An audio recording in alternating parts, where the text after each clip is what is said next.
I'd ask for a procedural motion to proceed in camera. Moved by Councillor Thorpe, seconded Councillor Martman. All those in favour? Any opposed? Motion carries.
Good evening, everyone, and welcome to the March 1st regular meeting of Council. I'd like to first recognize we are gathered on the traditional territory of the Nanaimo First Nation. Our clerk tonight will be Ms. Sheila Gurry.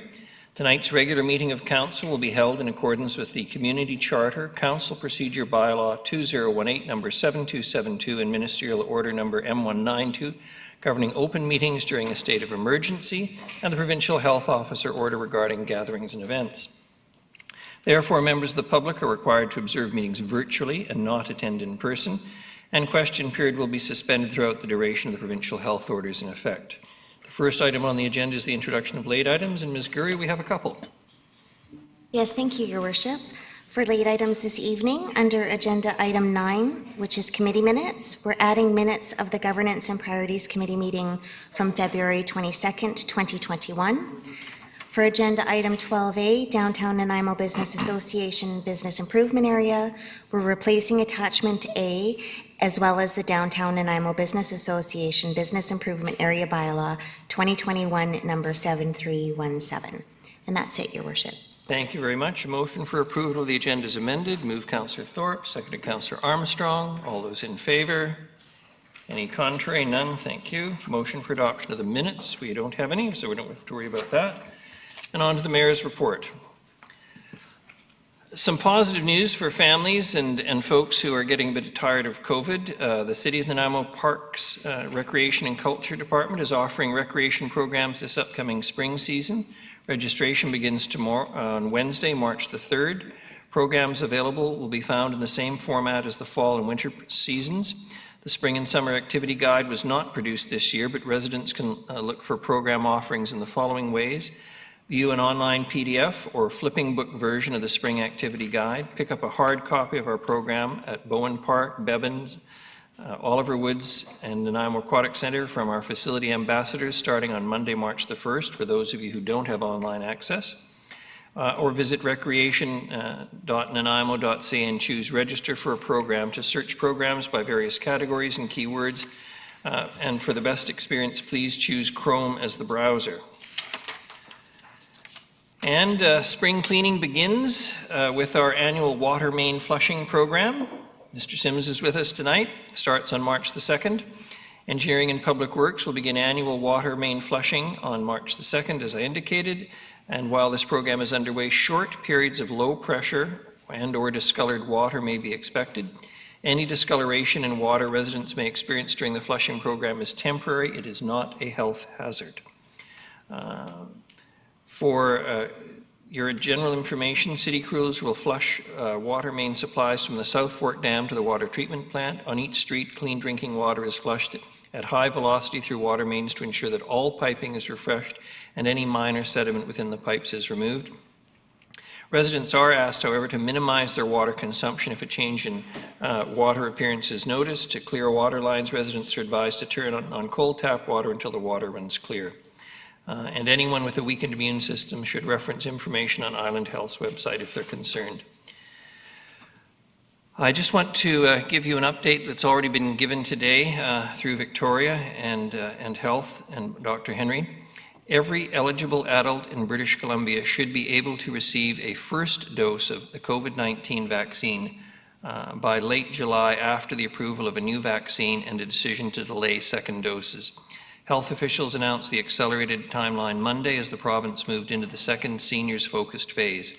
Starting Monday, health authorities will contact residents and staff of independent living centres and those living in seniors supportive housing, as well as home care support clients and staff. Seniors who do not live in care can call to book their own appointment based on a staggered schedule, which is as follows. From March the 8th, seniors over the age of 90, those born in or before 1931, and Indigenous people over the age of 65, those born in or before 1956. From March 15th, seniors over the age of 85, those born in or before 1936. And from March 22nd, seniors 80 and older, those born in or before 1941. The phone numbers are listed on the provincial government's website. Phone lines are open 7 a.m. to 7 p.m. And those who live in the Fraser Valley Health region have the option to book online. If a senior cannot call to book themselves, a family member, friend, or support person can do so on their behalf. The immunization clinic location will be confirmed on the call, with vaccinations starting as early as March 15th for the first group. The province is using this staggered schedule so the call centre is not overwhelmed by thousands of calls at once. People are being asked only to call when they are eligible. So please, if you're not eligible until March 22nd, don't start calling tomorrow. Because, quite frankly, if we shut down the phone system properly, it means this will not move efficiently and people who need the vaccine are not going to get it in the appropriate time. And I just want to say something about COVID generally, because I and Council keep our ears open in the community. There is a certain sense of frustration. It has been well over a year for most people living in very restricted circumstances. And I'm just asking all of you again to play by the rules, to wear your masks, to wash your hands, to not congregate in larger groups, to continue to live and work as best you can within your bubble. And remember that if you're feeling in larger groups, to continue to live and work as best you can. You're going to have to shut down or we'll blow you out of the airwaves here. For those of you who I know are feeling the frustration of these restrictions, believe me, the person you're talking to, the person in front of you in the lineup, the person behind you in the lineup is feeling it too. So let's just redouble our efforts and get us through. The vaccines are being announced. Maybe by Christmas things will be better. So thank you very much, everyone. There is nothing to rise and report tonight. We do have a number of presentations.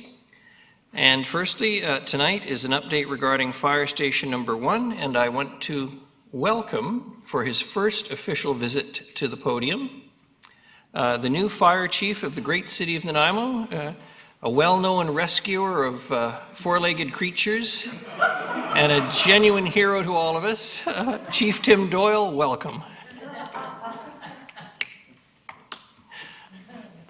Well, thanks for the introduction. Councillors, thank you for having me here this evening, and you stole my punchline, so I'll move right along to the presentation. Yeah, as you said, I'm here to give an update on Station 1 and a couple of the other ongoing projects for Nanaimo Fire Rescue. Next slide, please.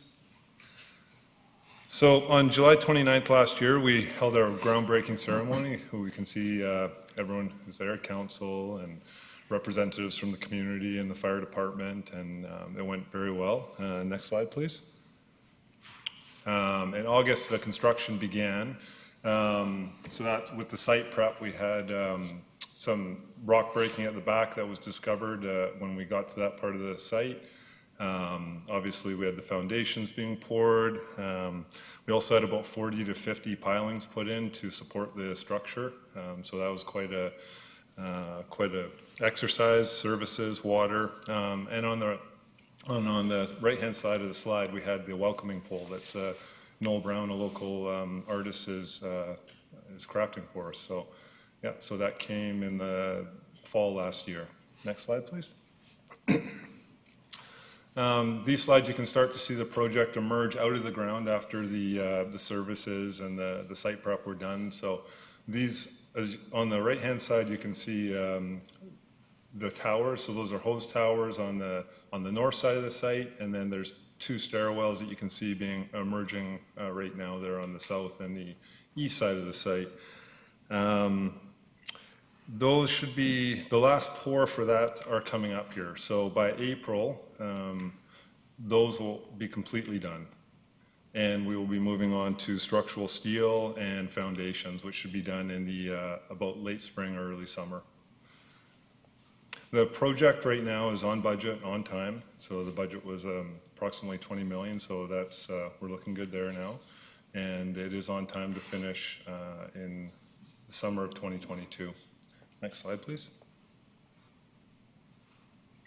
As I said, it began in August. Foundations, walls complete. Exterior is going to be done November. Interior is going to be complete in January 2022. In February of 2022, we'll do a station orientation and training where we'll get everyone that's going to be living and working in that station up to speed on how it works. And then we'll be responding out of the rear of the building while the front apron's being paved and the landscaping's done and the welcoming poles put up. And in July of 2022, we'll be done on time and on budget. Next slide, please. And that's what the last slide, or the last slide is a picture of the completion of the building. Next slide, please. So just a quick update on some of the other projects that we have ongoing right now. So we have the Firecom transition to Surrey. So we're currently working on our technology and the implication of what that looks like, as well as the adjustment plan. We're also re-engaging, in fact, tomorrow I've got a meeting with Dark Horse to re-engage consultants on our department master plan. We're looking for some opportunities with health and wellness. We just recently signed a collaborative agreement with the union to co-fund a mental health with Campbell and Fairweather for some of our employees. In terms of equipment, we're in construction of a wildland unit and 2 anti-idling fire trucks. So that's kind of a first for us. So those will be run off lithium-ion battery power technology. So when we get the incident, they'll shut down and anti-idle, and they're having really, really good results with that in some departments on the East Coast, up to 30 to 40% in savings of fuel. And then we also just put our SCBA RFP out. It should close on March 9th for new SCBA. In terms of EMR, which you guys are very familiar with, year 1's complete. We have 18 EMRs trained and operational. Unfortunately, due to COVID and having to travel for exams, we are delayed until the fall. So we have had to postpone our second year of that program, but they should be finishing in the fall as opposed to starting right now. And the last item is collective bargaining. We're in bargaining preparation as we speak. So, yeah, next slide. And that is the mayor demarking his parking spot at Station 1, so I don't take it, like I've been known to do. And I avoided any animal rescue stories. So, Well, the way I handled that digger, if there was an animal nearby, you would have had to rescue it. yeah, exactly. Yeah. Do you have any questions? Council? I think just a very genuine thank you, Chief Doyle, firstly for a couple of decades of service already and for taking on the most important position we have in the fire service in Nanaimo. So good luck, and we look forward to other presentations in the future. Well, thank you for entrusting the fire department to me and the public safety to me and the women and men that serve and provide those services to me as well. It's an honor. Thank you. Thank you very much. The next is a development review. Mr. Lindsay, you're going to introduce this. Thank you, Your Worship. Good evening, Council. It's great to be back again this year to give our year in review. We have a number of presentations to take you through this evening.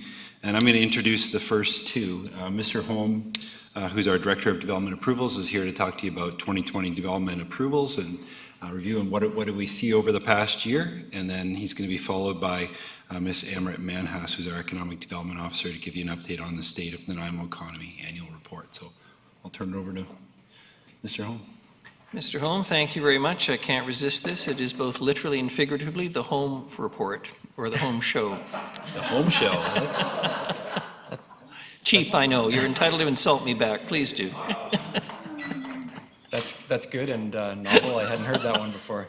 Hard act to follow. The chief with a bit of more of a boring presentation, but very important in our community. But a quick overview of development review, and as Mr. Lindsay mentioned, it's an important piece of upcoming presentations on economic development. It's an important piece of economic development in our city, and it's also an important user and contributor to the infrastructure that we see all around us in the city.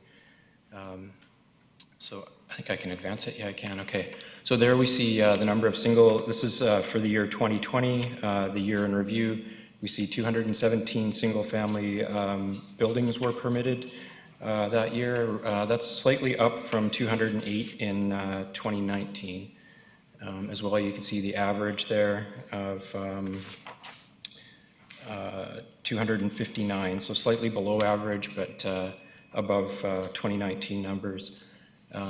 And we have the number of secondary suites within single-family dwellings there, slightly above average. We have 59% in 2020, 59% of single-family dwellings included a secondary suite. The highest year, 2019, 70% included secondary suite within a single-family dwelling. The average is 57%.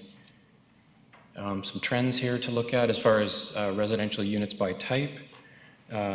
Going back, obviously record year in 2019, we had 1,877 units. Last year, we still had a significant number of units added to our housing stock at 1,084 units, which is that's above the average of 892 units going back a number of years, as you can see on the slide. So still above average last year, although obviously down from the record year of 2019. Construction value, so this is permitted value, so the value of permits issued, 243 million in 2020, and that compares down obviously from 445 million, which was a record year in 2019. Again, it's still above an average year, with average value being 222 million. So still a strong year compared to the average and compared to past years recently. You notice that I think it's just important maybe to point out something that I picked up on. So 2014, you can see multifamily dwellings start to become a larger component of the overall construction value, and you can see that trend increasing as we go further in time here. So right now, our construction value, if you look at the total construction value, it tracks very closely to multifamily trend. So that's kind of interesting, and it definitely took off in 2014. Just a little bit about some of the trends that are driving people to move here, some of the factors that are driving, like why are we growing so quickly? Why do we see so much multifamily development activity, as well as still strong single-family demand? You can see we actually had a decrease in the vacancy rate. It was 2% in 2019, down to 1% in 2020, which is extremely low. Canadian average was 3.2%, so we're quite low. That's for municipalities over 10,000. Compared to Victoria, Vancouver, and Kelowna, so Victoria 2.2%, they actually had an increase in vacancy rate. 2.1% in Kelowna, 2.6% in Vancouver, which also had an increase in the vacancy rate. A little bit of a breakdown in the types of units that we're seeing. We're still seeing relatively few 3-bedroom and larger units, which there's some work in the affordable housing strategy that points us towards action we can take to improve on that, but they're a relatively small percent, 3% of overall, according to CMHC data here. So this is the buyer profile data. This is 2019. The 2020 data isn't available yet, but should be out shortly. And this is from BuyRib. And so this is just where are people coming from, just a quick overview. So we've got nearly 50% of people being new to our community. Although the local market, there's quite a high demand of, or quite a number of folks are still moving from within British Columbia and on Vancouver Island. You can see though that 22% of residents, new residents, are from outside of British Columbia. So still quite a strong number from outside of British Columbia, including the US and elsewhere. I think Amrit's going to touch a little bit more on that later, but and then I'm just going to talk a little bit about where we're seeing development in the community. Distribution, I won't spend a lot of time, but you can see quite widely distributed in the community. And you can see the blue dots, the commercial and multifamily are generally situated close to our urban nodes and along corridors. And then comparison with 2020 here, which similar even distribution in the community. We even managed to get a couple permits on Protection Island each year, so just to keep it fair and balanced. And permit processing time, relatively comparable to 2019. Permit processing time has been impacted by pandemic. We've had some lag in permits being picked up. We've had a few staff shortages in certain areas, but relatively comparable to 2019. A little better on our single-family dwelling permits and similar on development permits. I'm going to talk a little bit more about activity level coming up, so I can answer some questions later on if you have any.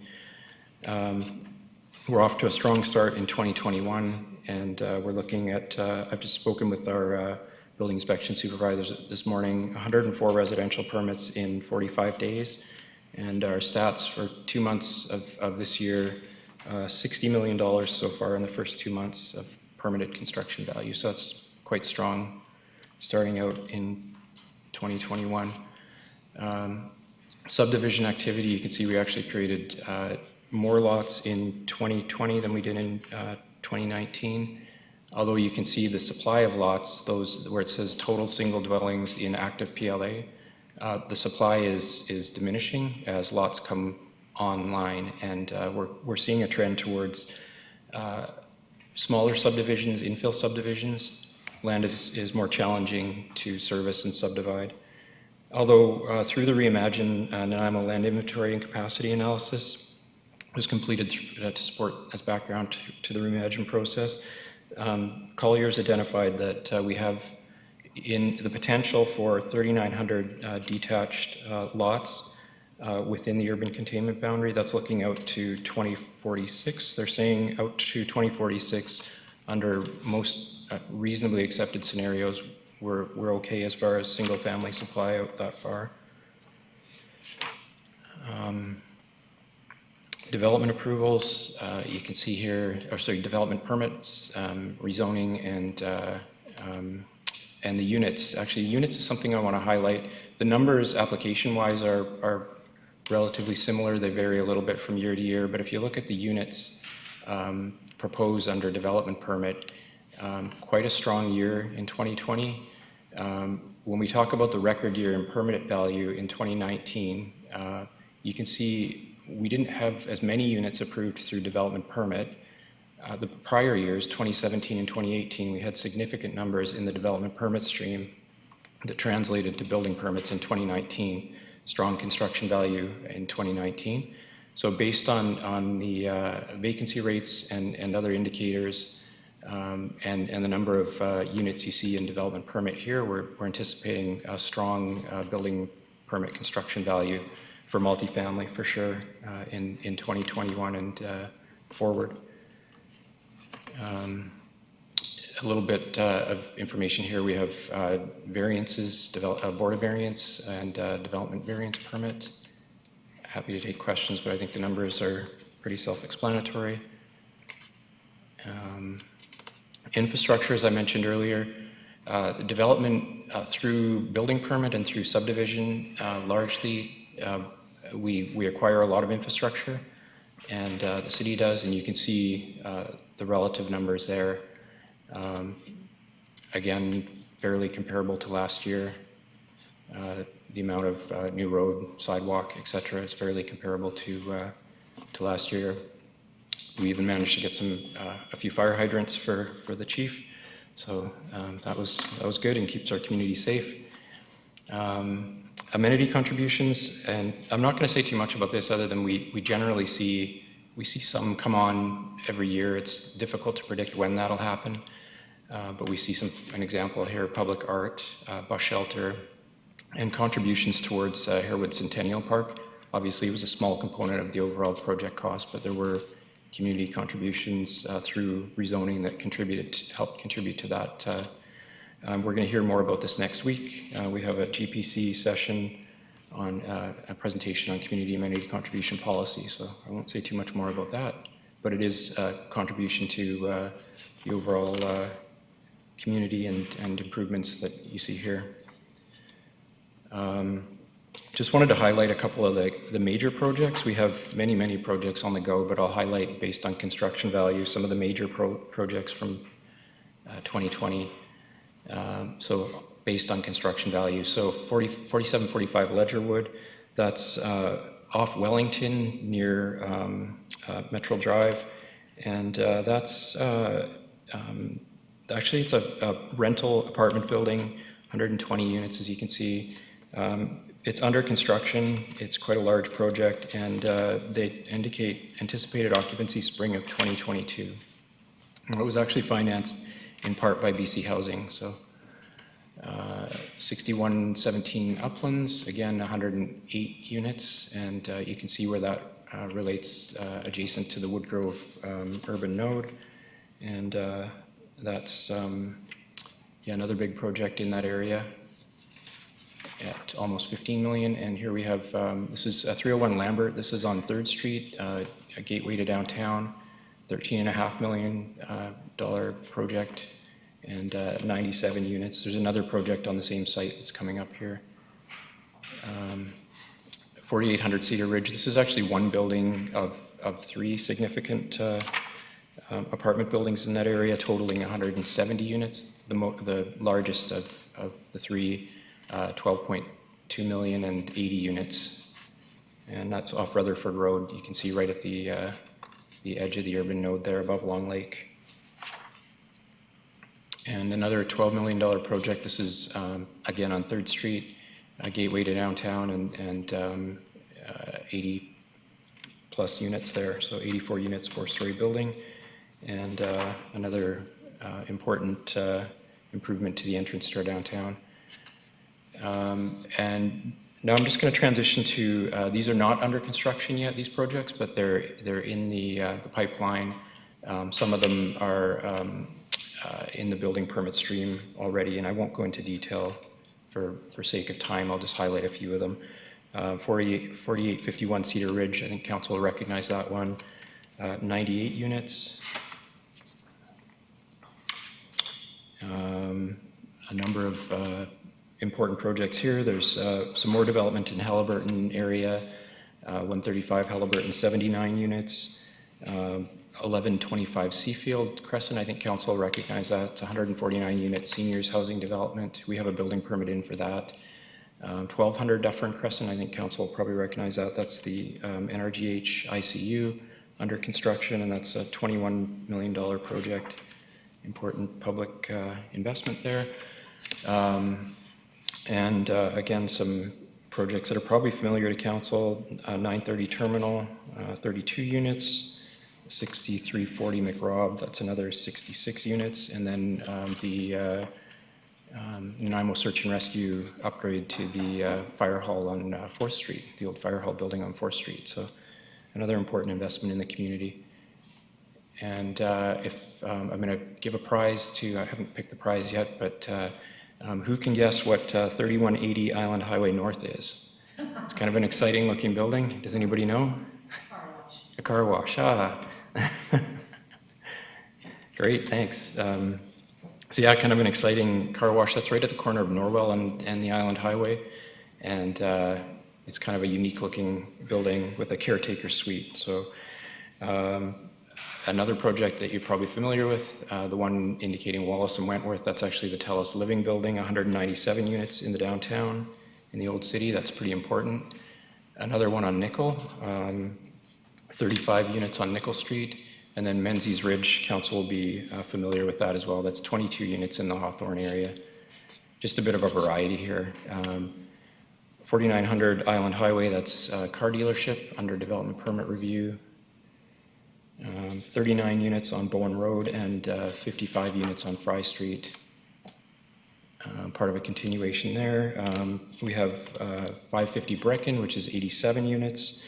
And an interesting project on Shenton Road, that's actually a medical office, 3-story medical office, mixed-use component in a 5-story building with 14 units. So right on Divers Lake, so that's kind of a neat project. And 702 Nickel, very familiar with that. That was at council on February 22nd, the first of the BC Housing supportive housing projects.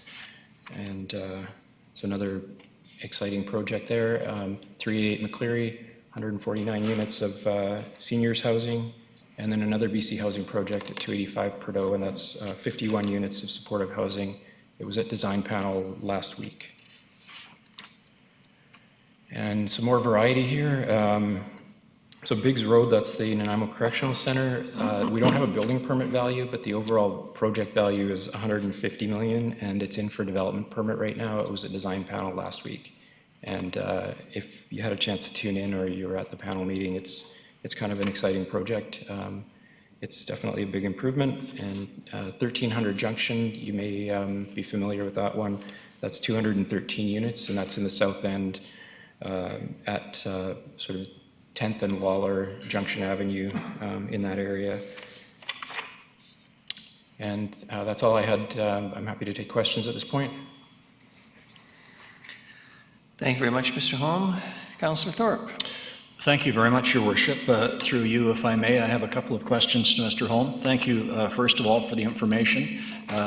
Very impressive and very encouraging, I think, in terms of growth for the city.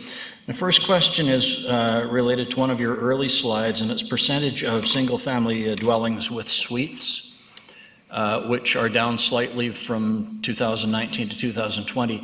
Does that refer just to new builds for houses with suites, or does that include suites which are added post-construction to existing homes? These are just, sorry, these are just for new dwellings. Yeah. Thank you.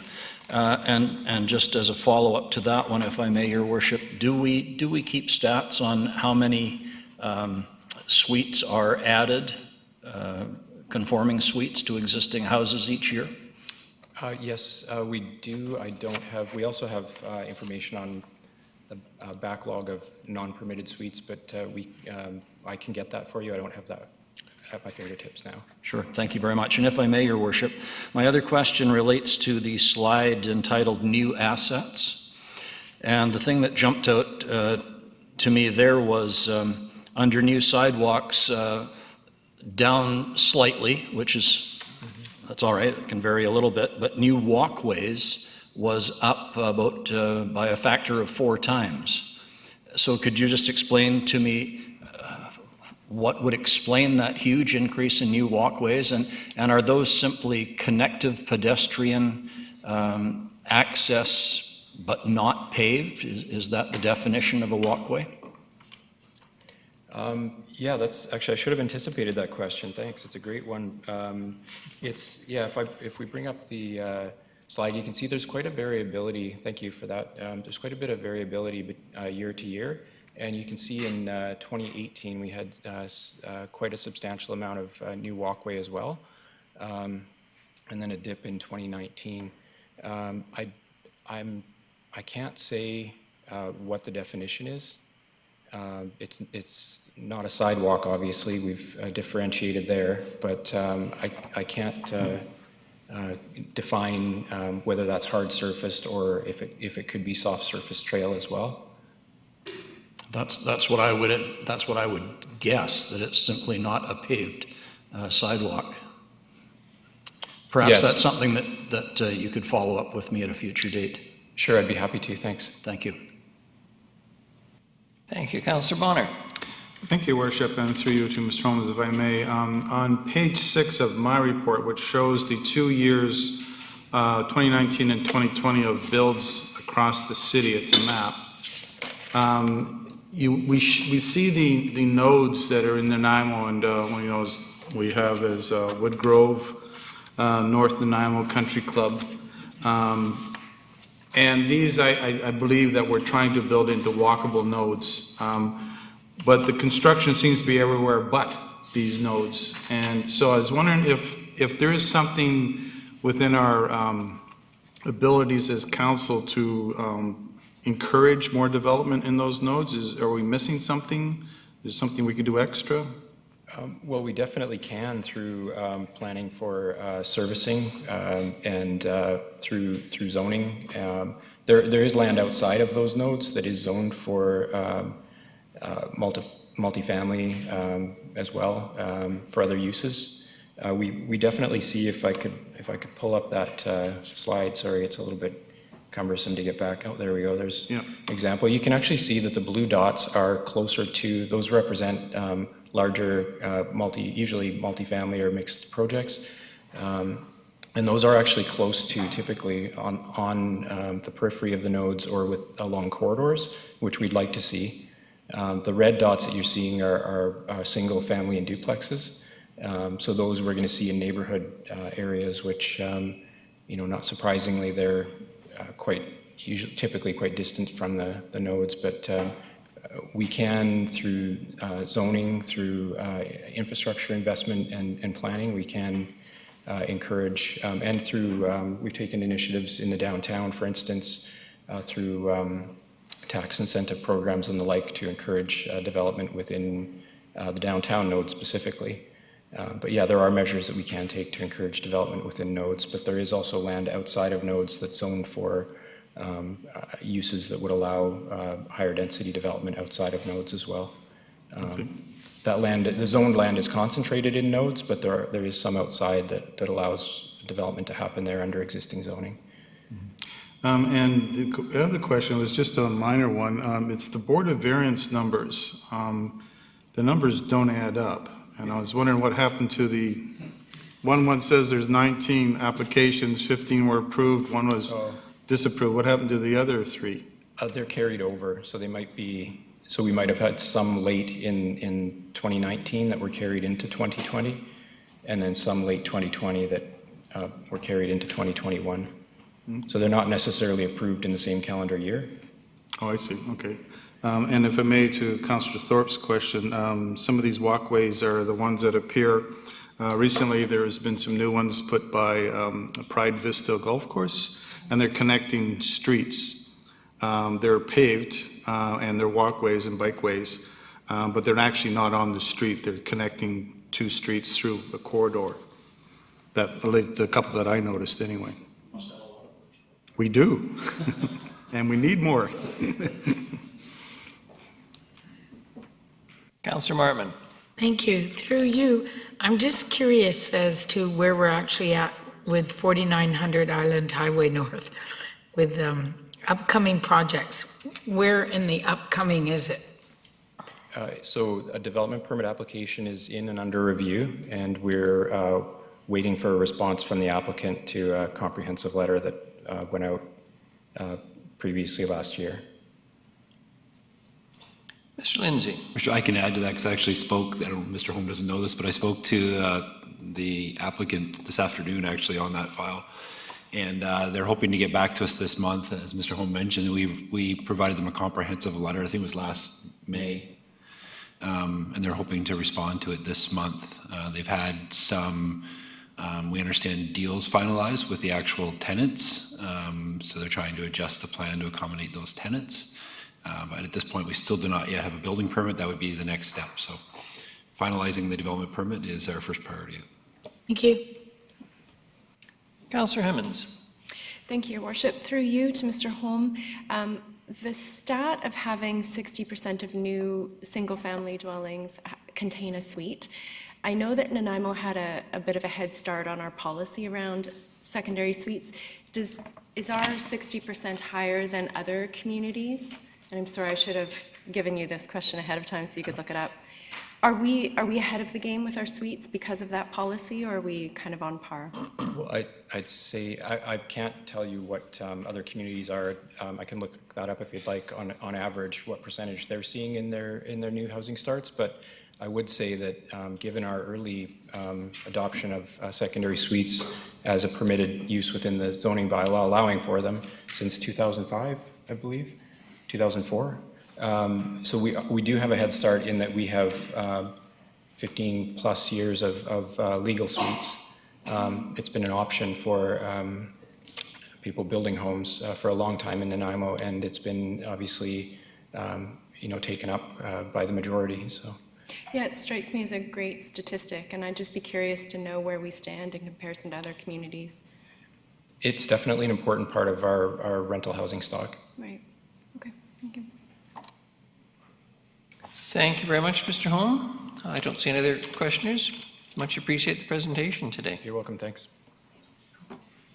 The next is the state of the Nanaimo economy. Mr. Lindsay, you're going to introduce Ms. Manhas.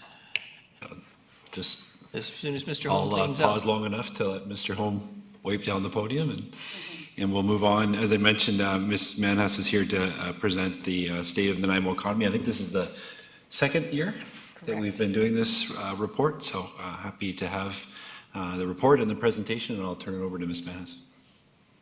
Ms. Manhas, good evening and welcome. Thank you. Thank you very much. Good evening and welcome to the second edition of the State of the Economy report. And in the interest of time, I'm just going to touch on some very high-level trends.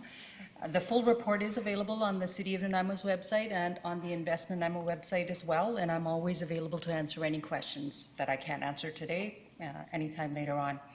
Also, the other thing I want to mention is that the data that's contained in this report is what was available, was the latest data that was available at the time of publication of the report. So let's get started. After a very strong 2019, the outlook for 2020 was slower growth compared to the last 3 to 4 years, but no one really saw the pandemic around the corner. 2020 started off really strong. January and February were very strong, but by March, most of the economic activity was shut down, and that affected most sectors of the economy. There were significant declines in employment until reopening started sort of mid-May, and then we started the slow recovery back. The impact has been uneven across different sectors of the economy.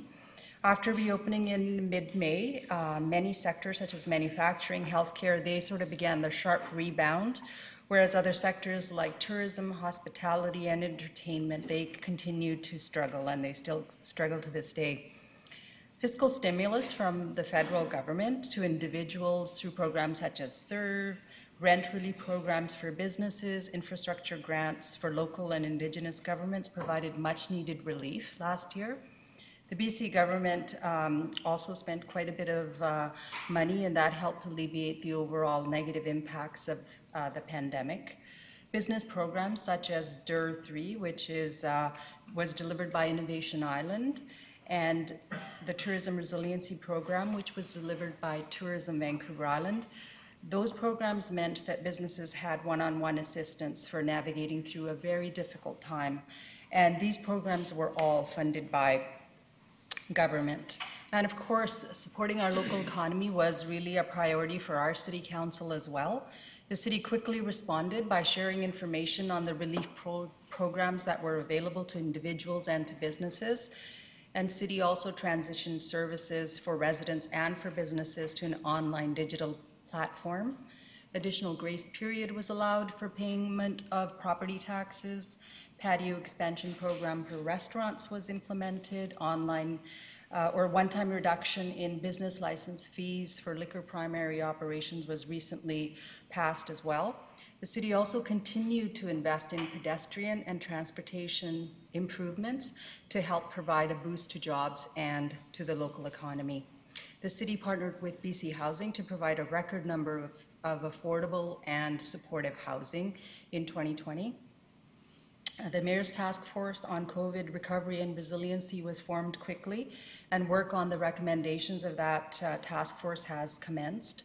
The city's commitment to the business community, of course, continued with the completion of the new economic development strategy, and this strategy will be really important in making sure that we have future resiliency in our economy. Gross domestic product. It measures the value of final goods and services in a community.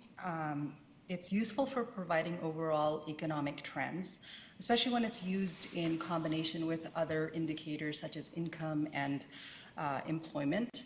Nanaimo's estimates are derived from provincial measures of GDP using the share of employment by industry.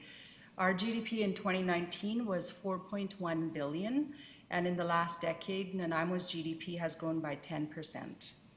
Growth in GDP was mainly coming from service-producing sectors, which included the healthcare sector, real estate, rental and leasing, transportation and warehousing, and education services.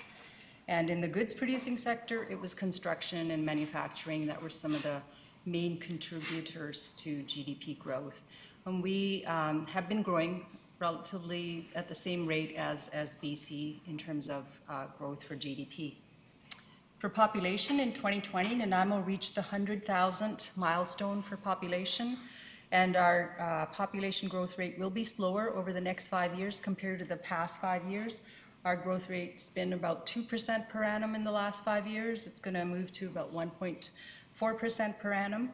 The city is projected to outpace the growth rate of the RDN as well as Vancouver Island Coast, BC as well, so that's good. And there's indications from the real estate market that migration to the Nanaimo region really continued strong in 2020. And it's really due to relative affordability of Nanaimo and also the fact that remote working trends were just, they're taking off way more than ever before due to COVID. When we look at sort of at age breakdown in Nanaimo, the 25 to 44 year age category, which we call the early working years, that is projected to grow by 25% over the next 10 years. And this trend is an indication of some of the younger families moving into our region. And also the diversity has been increasing over time as well. Visible minorities in 2020 represented 10% of Nanaimo's population. Looking at migration, net migration to the Nanaimo region has been trending downwards after peaking in 2017. Of course, this is consistent with the slower growth that we're talking about, which is projected for the next number of years. In recent years, intra-provincial migration as well as international migration has been really strong to the Nanaimo region. The slower growth has really resulted from fewer people moving here from other provinces. And when we look at British Columbia, net migration to BC has been on a steady increase with the exception of a slight dip in 2019. And majority of the growth in BC has really happened from international migration, which is the purple bar that you see there, while the interprovincial migration which is the goal, that's been on a steady decline since 2016. So international migration to BC is expected to be somewhat sluggish over the next few years, and that's due to COVID travel restrictions. Nanaimo captures 5.8% of total migrants to British Columbia. I'm going to skip over this slide just in the interest of time. Business licenses by industry sector. The city of Nanaimo had 6,281 business licenses in 2020. That's 7% growth over the last decade. And we had net increase of 48 businesses in 2020 compared to 2019. So that's 0.8% growth over that 1 year period. In terms of Business incorporations. Incorporations include new limited companies that are registered under the Business Corporations Act. This includes, it doesn't include sole proprietorships or partnerships in it. Nanaimo accounted for 74% of new incorporations in the regional district of Nanaimo.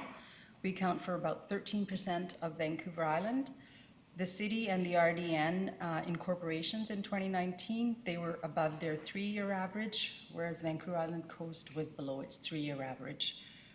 Looking at consumer and business bankruptcies, this is at the Vancouver Island level. There's nothing available for that data at a lower geography level. In the first 3 quarters of 2020, consumer and business bankruptcies declined by 35% and 46% respectively. And this is consistent with trends observed across BC and across Canada. And it's likely due to some of the government supports that were available, things like CERV and wage subsidy programs and mortgage deferral programs. And it's also important to note that not all of the business closures are reflected in bankruptcy numbers, because many times businesses close and they're not necessarily declaring bankruptcy. Businesses by employee size. So not only are businesses increasing over time, but we're also seeing that they are expanding human resource capacity as well. We see growth in all of the different categories that you see up there. Majority of the businesses in Nanaimo are small. In fact, 87% of them have between 1 to 19 employees, and this is consistent with the Canadian average as well. That is also 87%. Overall, Nanaimo's businesses with employees grew by 17% in the past decade. And what's interesting to sort of note here is that over the past 5 years, that is between 2014 and 2019, the number of businesses with employees grew by 5.6%, compared to 11% in the 5 years prior to that. And some of the reasons for the slower growth in the 5 years prior to the pandemic is because we had tighter labor market conditions. We also had increasing real estate costs too.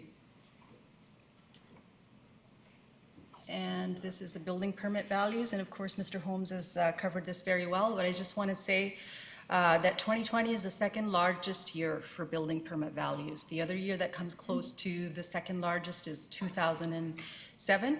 And we had over 31 projects that were worth over, they were at least $2 million or over in the last 2 years. So this is really, really great growth. And housing starts. According to the City of Nanaimo records, we had 1,084 living units that were created in 2020, and that compares to about 1,877 in 2019. This is a drop of 42%. When you look at CMHC numbers, that puts the drop at 45%, but CMHC does not include secondary suites or mobile homes or authorized suites, which the city data includes. So in this case, the city data is much better to look at, but just to explain the difference. So the drop is really due to two big factors. One of them is, 2019 was a all-time record-breaking year, so anything in comparison to that is going to be really dwarfed. And the second reason is due to COVID, some of the consumers may have postponed building decisions in light of financially uncertain times. And as the city is growing, the mix of housing is, of course, changing as well. In 2020, 62% of all built housing was single family, 35% was apartments, low or high-rise buildings, and 2% were other dwelling types. So that would be like mobile homes, etc. Housing prices, if you look at the top chart there, up until 2019, that's your average annual price of a single-family detached home in those geographies. But for 2020, we didn't have the data from the same source, so you just see the June 2020 data there. We'll update that for next year, but that was all that was available at the time. But the price of average single-family home in Nanaimo increased by 9.7% to $616,588 in 2020. That's an average single-family detached home. It had increased about 2% the year prior to that.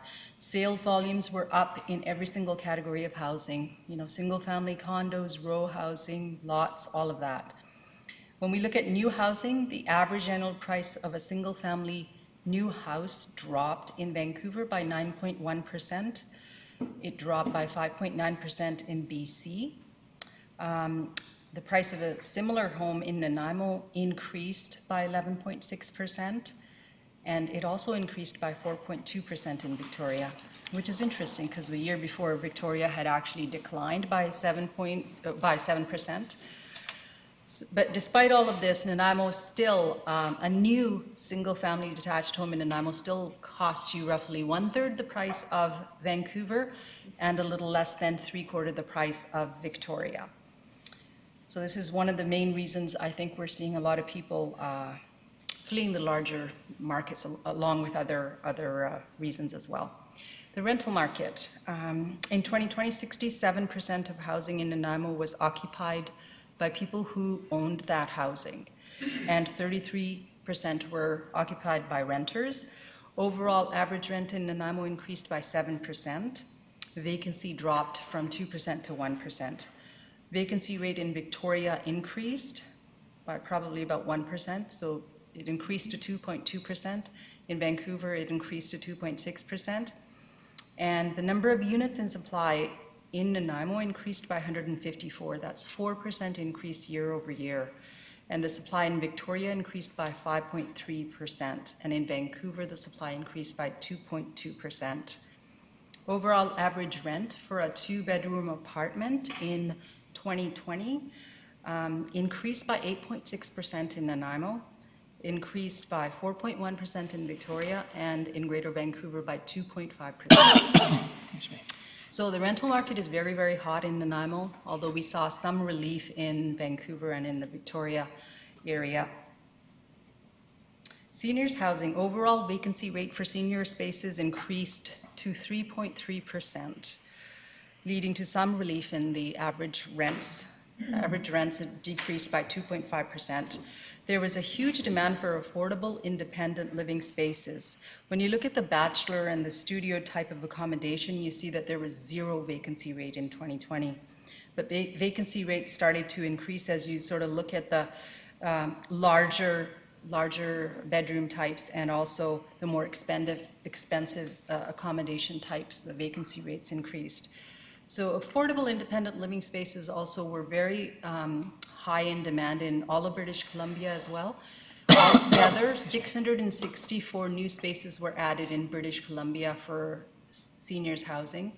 And most of these new spaces were in the Nanaimo and Parksville area. So 57% of all new spaces were in our area here. And also the demand is the highest out of all of BC in our area for this type of housing. This is a look at labor force by industry sectors. Most jobs in Nanaimo are provided by the service producing sector, so 83% in fact, and the gold there represents the goods producing sector. That accounts for about 17% of all jobs. In 2020, the greatest number of jobs were provided by the healthcare sector and then retail sector and then construction, followed by accommodation and food services and then education services. And out of these top 5 sectors, the hardest hit was the accommodation and tourism sector. The labor force growth rate in 2020, we had 64,500 people that were in the labor force in Nanaimo. Labor force shrunk by 4.3% in Nanaimo, 1.9% in BC, and it remained relatively the same on Vancouver Island. The labor force participation rate, that really measures how many people are in the labor force, which would be employed and unemployed relative to the size of your working age population. The labor force participation rates dipped in 2020, likely due to discouraged workers. You can see that for all the different geographies. Nanaimo's labor force participation rate tends to be lower than BC and Canada, but higher than Vancouver Island. And this is a reflection of the older age structure of Nanaimo and the island's population in comparison to BC and Canada. Unemployment rates were, of course, very high in 2020, no surprise there. Nanaimo's unemployment rate was slightly higher than Vancouver Island Coast and BC, but lower than Canada. One trend worth noting here is that over the last 5 years, Nanaimo's unemployment rate has been trending higher than Vancouver Island Coast and BC, although historically it's always been lower. So this means we have some work to do in terms of providing better paying jobs and doing more workforce development. This is a look at job postings in 2020 compared to 2019. Overall, in 2020, new job postings in Nanaimo were 32% below 2019. Comparatively, BC was down 31%. Downturn was sharper in Nanaimo at the start of the pandemic compared to BC, but the recovery in Nanaimo was much faster, leading to overall similar results by the end of the year. VIU enrollment, VIU and student enrollment declined in 2019. International student enrollment declined by 8%. Overall student enrollment declined by 1.5% in 2019 year over year. International students are expected to decline. Those enrollments are expected to decline in 2020 and 2021 due to COVID-related travel restrictions and also the fact that classes have moved to virtual delivery. In terms of impacts, fewer international students means that we have lower demand for accommodation in our community and also lower demand for ESL type of classes. International students also pay a considerably higher fee when they attend post-secondary here, and that leads to negative impacts on post-secondary budgets as well. Looking at income, so this is Nanaimo and BC's median average and per capita income. Nanaimo's projected annual growth rate for median income is 3.2%, average income is 3.6%, and per capita income is 3.7% per annum. And in each of these categories, Nanaimo's growth rate tends to be slightly higher than BC, but we are still below BC's average in all three of these categories. This is looking at households by income. 26% of households in Nanaimo report income of less than $40,000 per annum. 34% of households have income over $100,000. 7% earn over $200,000. 2% earn over $300,000 per annum. Canada has no official poverty measure, but Statistics Canada produces three main measures of low income. Each measure has its advantages and its limitations. Internationally, the trend is to use a suite of indicators to measure poverty.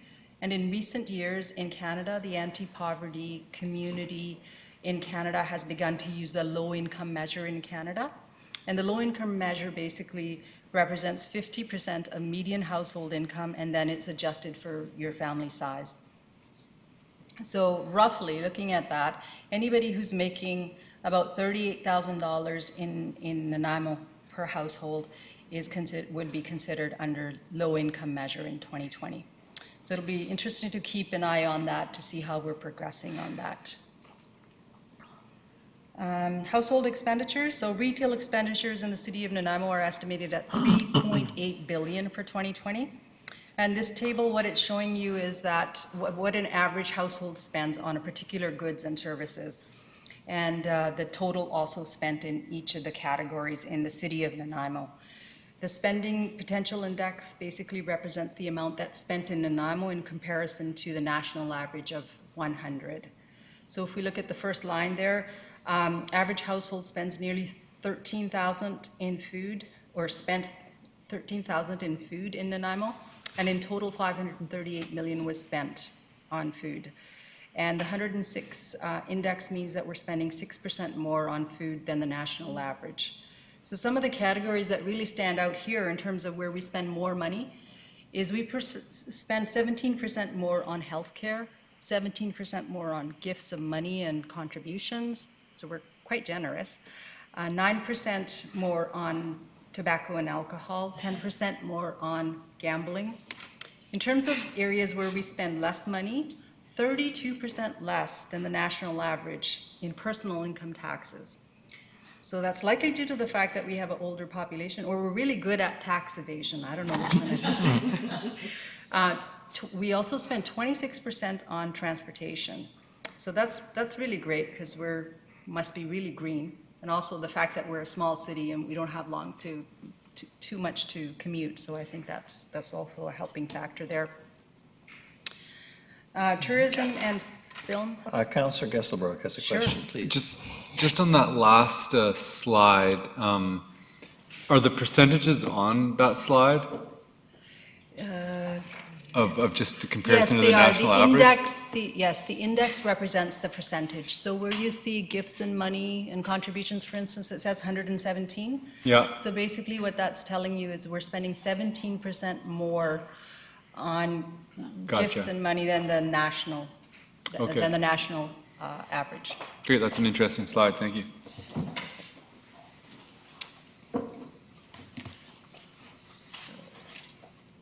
Oops, sorry.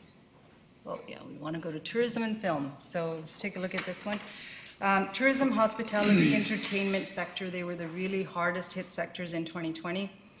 Average occupancy was down by 40% in 2020, and this led to 40% decline in RevPAR, which is revenue per available room. Room rates held up really well in 2020, so that was really great. Similarly, we saw that BC ferries passenger volumes were down by 42%, vehicle volumes were down by 30%, and this is on the 2 routes that go to the Lower Mainland. Nanaimo Airport passenger volumes were down by 65%. Vancouver Island Conference Centre delegate days were down by 81%. Tourism transportation sector will likely be the last sector to recover, and not until global travel restrictions are lifted and majority of the population is vaccinated. And on the film file, the Economic Development Office facilitates and monitors filming activity in the city of Nanaimo. In 2020, we issued 4 filming permits. They were all very small one-day productions. And our last slide. So looking at the outlook, reviewing outlooks by major banks and economists, it appears that BC's economy contracted by 5.3% in real GDP in 2020. That was still lower than the national, which was 5.7%, and we were in the middle of the pack in terms of comparison to other provinces. The outlook for 2021 is much more encouraging, barring unexpected turns in the pandemic or vaccinations. Strong capital investments and a rebound in major industrial sectors are expected to lead to real GDP growth of 5.1% in 2021 and 4% in 2022. In terms of COVID trends of note, that really accelerated technology adaptation. Also, many businesses quickly pivoted to augment their revenue. For instance, we saw Harmac making pulp for medical masks and gowns. We saw distilleries starting to do hand sanitizer. There will be more nearshoring of supply chains. A couple of reasons for that. One of them is to avoid supply disruptions in the future in case of events such as the pandemic. The second reason is that the margins in labor savings is really narrowing between the developing countries and the developed countries and the developing countries. The trend towards supporting local businesses was really magnified, and most businesses now have a disaster recovery plan as part of their normal operations. The greater move towards AI and automation is going to be impacting lower paying jobs. So a component of the workforce will need to look at re-education to meet the changing jobs of the future. And with that, I conclude my presentation. Thank you for your time and attention, and I'll open up for any comments or questions. Thank you very much, Ms. Manhas, much appreciated. Councillor Turley and then Councillor Thorpe. Thank you, Worship. Through you to Ms. Manhas. The question I have is with regard to job postings, and I'm curious as to how that's actually tracked, because I've noticed over the last couple of years anyway, there's a significant increase in signage at businesses looking for employees. And it's not just the typical Tim Hortons and fast food places, but I've started to see them at auto dealerships and places like that, and I'm wondering if that is factored into this or not. Yes, and this is data actually we just started getting this year. So it's the first year that we started getting this data. And I haven't done a bigger analysis of exactly what was involved. I know most of the jobs were in the service producing sector for sure. A lot of them are like, part-time jobs. There were quite a few that required post-secondary education. Next year, if you want, and even this year, I think I've broken it down by sectors in terms of the number of jobs. So I don't have that with me, but I'm happy to share that with you to see what was the difference between 2019 and 2020 in terms of what jobs came up. So there's a lot of analysis we can do to see. And again, these are just job postings. It's not necessarily, we don't have the supply side of it from this, but just job postings. But it gives a really good indication of what's happening month to month. Thank you. Councillor Thorpe. Thank you very much, Your Worship. Through you, first of all, I just want to express my personal thanks to Ms. Manhas for her good work and her efforts in this very important aspect of city business. Economic development, of course, is directly tied to our city's financial health. And I was interested in your last slide, and you don't have to go back to it, but the GDP figures, because for me, they're important in the relationship to business health and the strength of our tax base and those good things that allow the city to afford to be able to provide the services that our residents wish. You mentioned that in BC, I'm looking in my report on page 26, the provincial GDP declined by 5.3% in 2020, but it's expected to rebound in the future. You also, in your report, mentioned that Nanaimo's GDP over the past 10 years has grown by 10%, and you mentioned the figure for 2019. Do you have any stats yet for the city's GDP for 2020? No, not yet. They haven't been released yet. So as soon as they're released, we'll figure that out. BC Statistics releases that usually in the first quarter of each year. So we didn't have that at the time of the publication, but it's coming. That's what I assume. Thank you. And if I may, Your Worship, a second question relating to our unemployment and labor force. Yes. And I read two statements there. The unemployment rate for Nanaimo was 9.1%, which is close to Vancouver Island's average and other areas. But our labor force participation rate dropped due to, you indicated, workers presumably having dissatisfaction with their jobs and dropping out for whatever reason. So we have an unemployment rate of over 9%, and we have workers leaving the workforce for whatever reason. So is the problem that we need to attract more workers to our city, or do we need to attract better paying jobs to our city, or is it probably both? Some people, like when you're going through a pandemic or economic recessions, people look for work and then they kind of become discouraged and they'll fall out of the labor force. When you're going through economic expansions, people there tends to be lots of jobs and people start looking for work, and they're encouraged and they'll come and participate in the labor force. So people do look for work for a while, and then if they don't find it, they're discouraged. And 2020 was, unemployment rates were very, very high, but you can see all the different geographies are relatively close in that.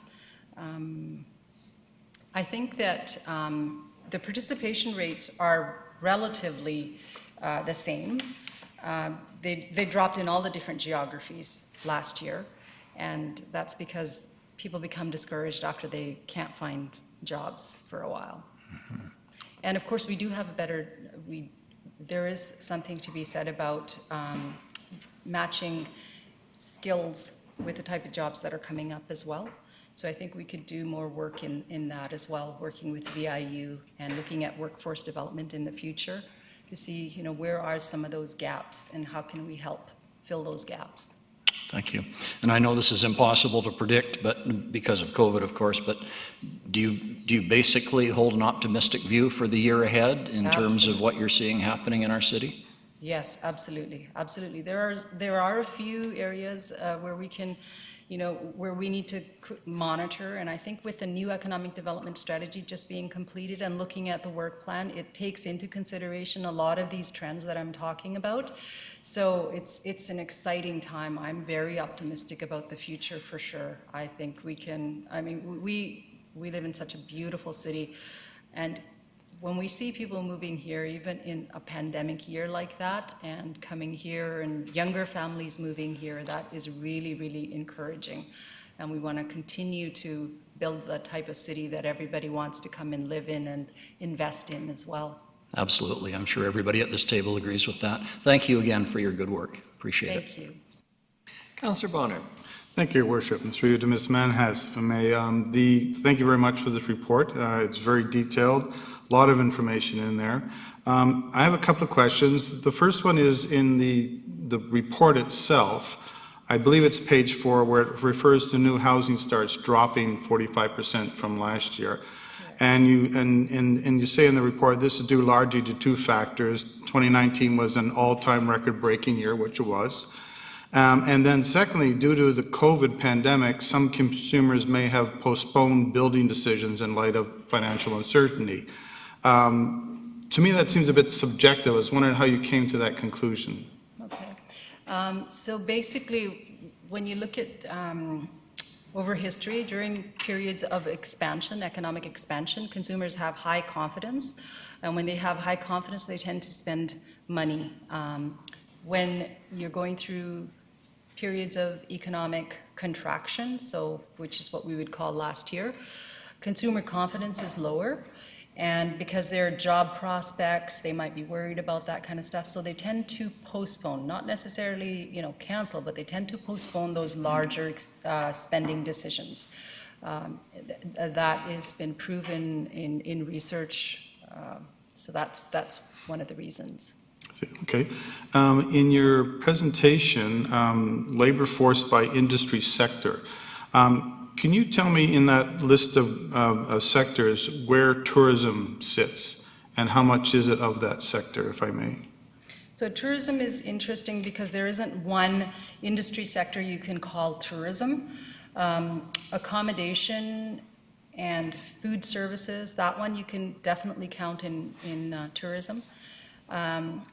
And retail, you can take probably 10% of retail and call that tourism. So there is a formula for coming up with what tourism represents in your community, because even a portion of transportation is tourism. So, but unfortunately, it's not a sector that's clearly defined, like healthcare and social assistance, for instance. So we did some work in that actually a number of years back, where we've come up with what. And this is according to some research that was done by BC Statistics. They suggested what type of percentages to take from which industries, and that would equal your tourism sector. So we have that formula, and but it's not just one clear line that represents tourism, unfortunately. Yeah, and the reason I'm asking is that we spend a fair amount of money, Yes. taxpayers' money on tourism, and so I just kind of trying to figure out where it fits in with all the other ones there. So I wouldn't mind seeing that information maybe when we do have that conversation. Absolutely. That'd be great. Finally, if I may, the city has adopted the donut economy model, and I'm wondering, we have a lot of data in front of us, and it's how in looking at this data and what our projections are. Will our next report bring in how some of this fits within the donut, and should it be inside the donut? Is it outside the donut? Should we get it back into the donut? That sort of thing. Yeah, those are things actually we had a conversation about that. Bill and I were talking about it. The Reimagine team is talking about it. So it's a great time to be having that conversation. And I think all of the data that's in here is very informative on what's happening in the economy, but there's going to be certain pieces that fit into the donut economy. And we're trying to come up with some really robust indicators that we will track each and every year that will speak to the donut economy, and we will be tracking those year by year to see how we're making progress in those. So that is work that's definitely happening right now. It's Okay, It's in the forefront of our minds for sure. thank you. Ms. Manhas, firstly, thank you very much for the presentation tonight, and secondly, I think I can say this without hurting any feelings, thank you for a very long service in this position with the city. Thank you. You're the corporate memory when it comes to economic development, and very necessary and appreciated. Thank you. Thank you very much. The next is Capital Projects Review 2021. Mr. Sims, please. Thank you, Your Worship. I appreciate the opportunity for Mr. Stewart to present the continuing theme of presentations, a look back at 2020 and a look ahead at 2021. The purpose of tonight's presentation is really just to report out to Council and the public how we did at a very high level with your capital plan. So you've seen this before. We're trying to make it a little more efficient and kind of skim the surface a little bit. And I would say due to the increased over the last few years level of collaboration between the divisions of Engineering, Public Works and Parks and Rec, we're seeing a greater joint effort in delivering the capital program. I really want to give a shout out to the professional staff that delivers these projects and acknowledge the excellent governance changes that have happened within Council itself. That's created the conditions for a really positive capital program delivery. So that's very exciting. So as I said, this is a very high level and we want this to be of value to Council. So I'd be happy to hear feedback either now or offline in how this annual presentation or twice annual presentation can suit your needs. Mr. Stewart. Thank you very much, Mr. Sims. Mr. Stewart, welcome.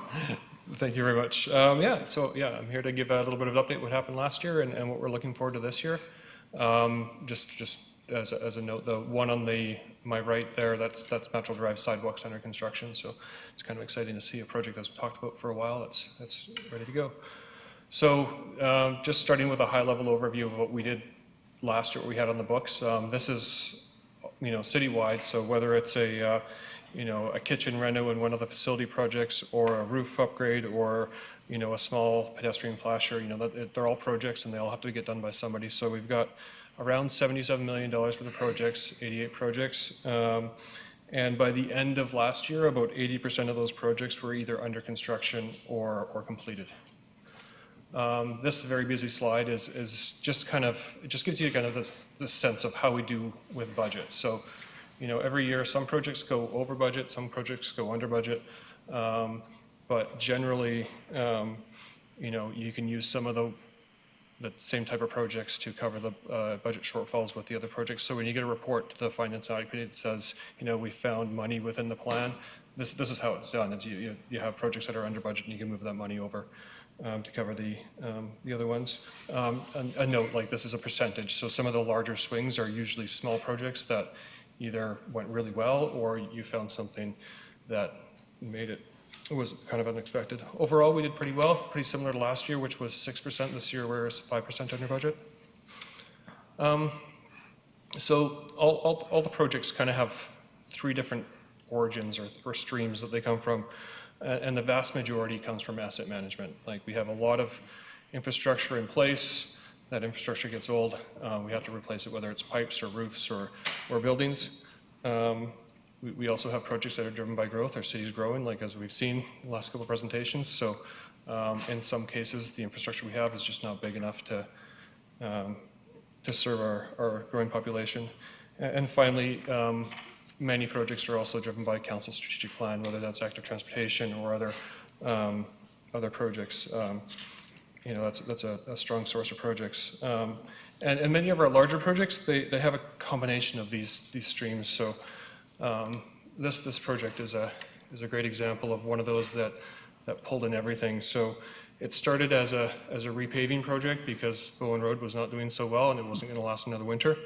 And under Bowen Road, there was a water main that was not big enough for the future growth. So it started off as a water and a repaving program. And then, given council-specific interest in active transportation, the engineers got to work trying to figure out how we could do better, how we could just not just go repave the road, but we could make some room for, make it better for pedestrians and cyclists and that. So the result's a project that gives space to pedestrians, bikes, transit, and cars. So I'm really proud of that project. Natural drives, well underway. This one was selected by council back in 2019 when we had a one-time gas tax bonus, so that we're finally seeing that project under construction and well underway. I really like this picture. It's a bit old right now. If you go out there, you can see sidewalks under construction, but it gives a really good view of, you know, the space that's being allocated to cars and active transportation. On the right, it's all where the sidewalks and cycling facilities are going to be on both sides of the road. So we should be ready to go. We completed this summer for this project. Every time I talk about this project, I have to give a plug that not only do we get a grant for this project from the provincial government, but we beat out the big cities like Vancouver and Ottawa and Victoria for a national sustainable transportation awards. That's a pretty big accomplishment. Chief Doyle talked all about this project, so I won't say much on it except for a little interesting anecdote. The furniture for the new fire hall is being procured separately under a separate contract, and we're using that as a test case for council's new sustainable procurement policy. So we're taking something small, we're working out the bugs with the tools and testing that right now. So that's going on right now. A few projects that are not quite under construction, but you'll see starting this spring and throughout this year. So a while ago, a wayfinding project was identified as, was one of several projects that council identified for the downtown.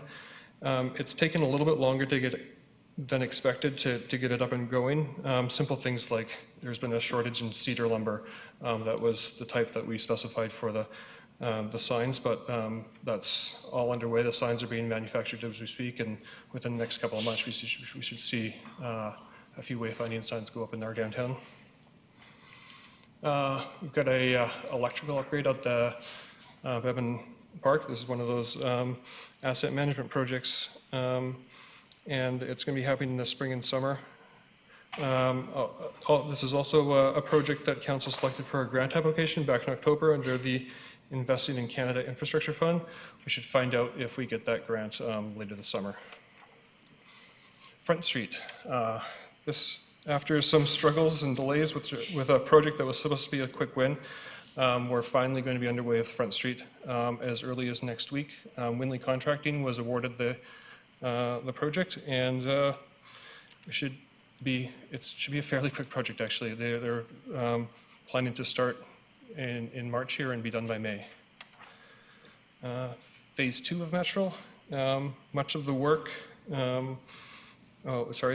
construction should start in May, and much of the work should be done in 2021, with the project being completed by this time next year. So by spring of 2022, we'll have that active transportation network completed between Woodgrove to downtown with the Union Trail and a few other connections there. So 4th and Albert Street. It's an important bikeway that connects VIU to downtown. We heard very clear during the budget process that council expressed that this project is a priority to them. So, we're taking that to heart and prioritizing it. It's well underway. Just to make things move quicker, we've cut the project in two, and so phase 1 from Pine Street to Harewood, designs well underway on that. We should be tendering probably May and construction this summer. Phase 2, there's kind of two sections of it. The green section is what we've called the S-curve, and it's down the hill.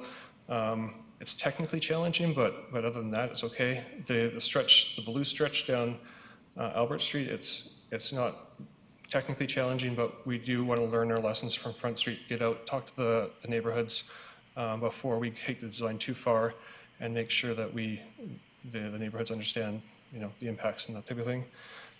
So realistically, phase 1 this summer, phase 2 next summer. Summer construction is being pegged for phase 2 because part of it's crossing the Cat Stream, and that has a fisheries window that we have to deal with. Midtown water supply. So this is the design work on this project is starting to get underway. It's a project in response to that massive water main break on Bowen Road. It's a significant project that's being fast-tracked and considerable efforts being made to make sure that our water supply is safe and robust. And one of the interesting things is that the design team, they're looking at the alignment in a lot of the areas that the new water supply line will go is areas that could be also an active transportation route. So we're looking at kind of opportunities to, it's not just a water project, it could be a little bit more, so. And Mr. Holm mentioned our search and rescue partnership between the city and the Nanaimo Search and Rescue and the Harewood Activity Center. The construction has started. The first phase is being funded entirely by the grants and donations that Nanaimo Search and Rescue's had, and phase 2, starting next year, will be part of the cost share with the city. Long Lake Paddling and Rowing Center. So this is a project and designs underway with the architect on the way.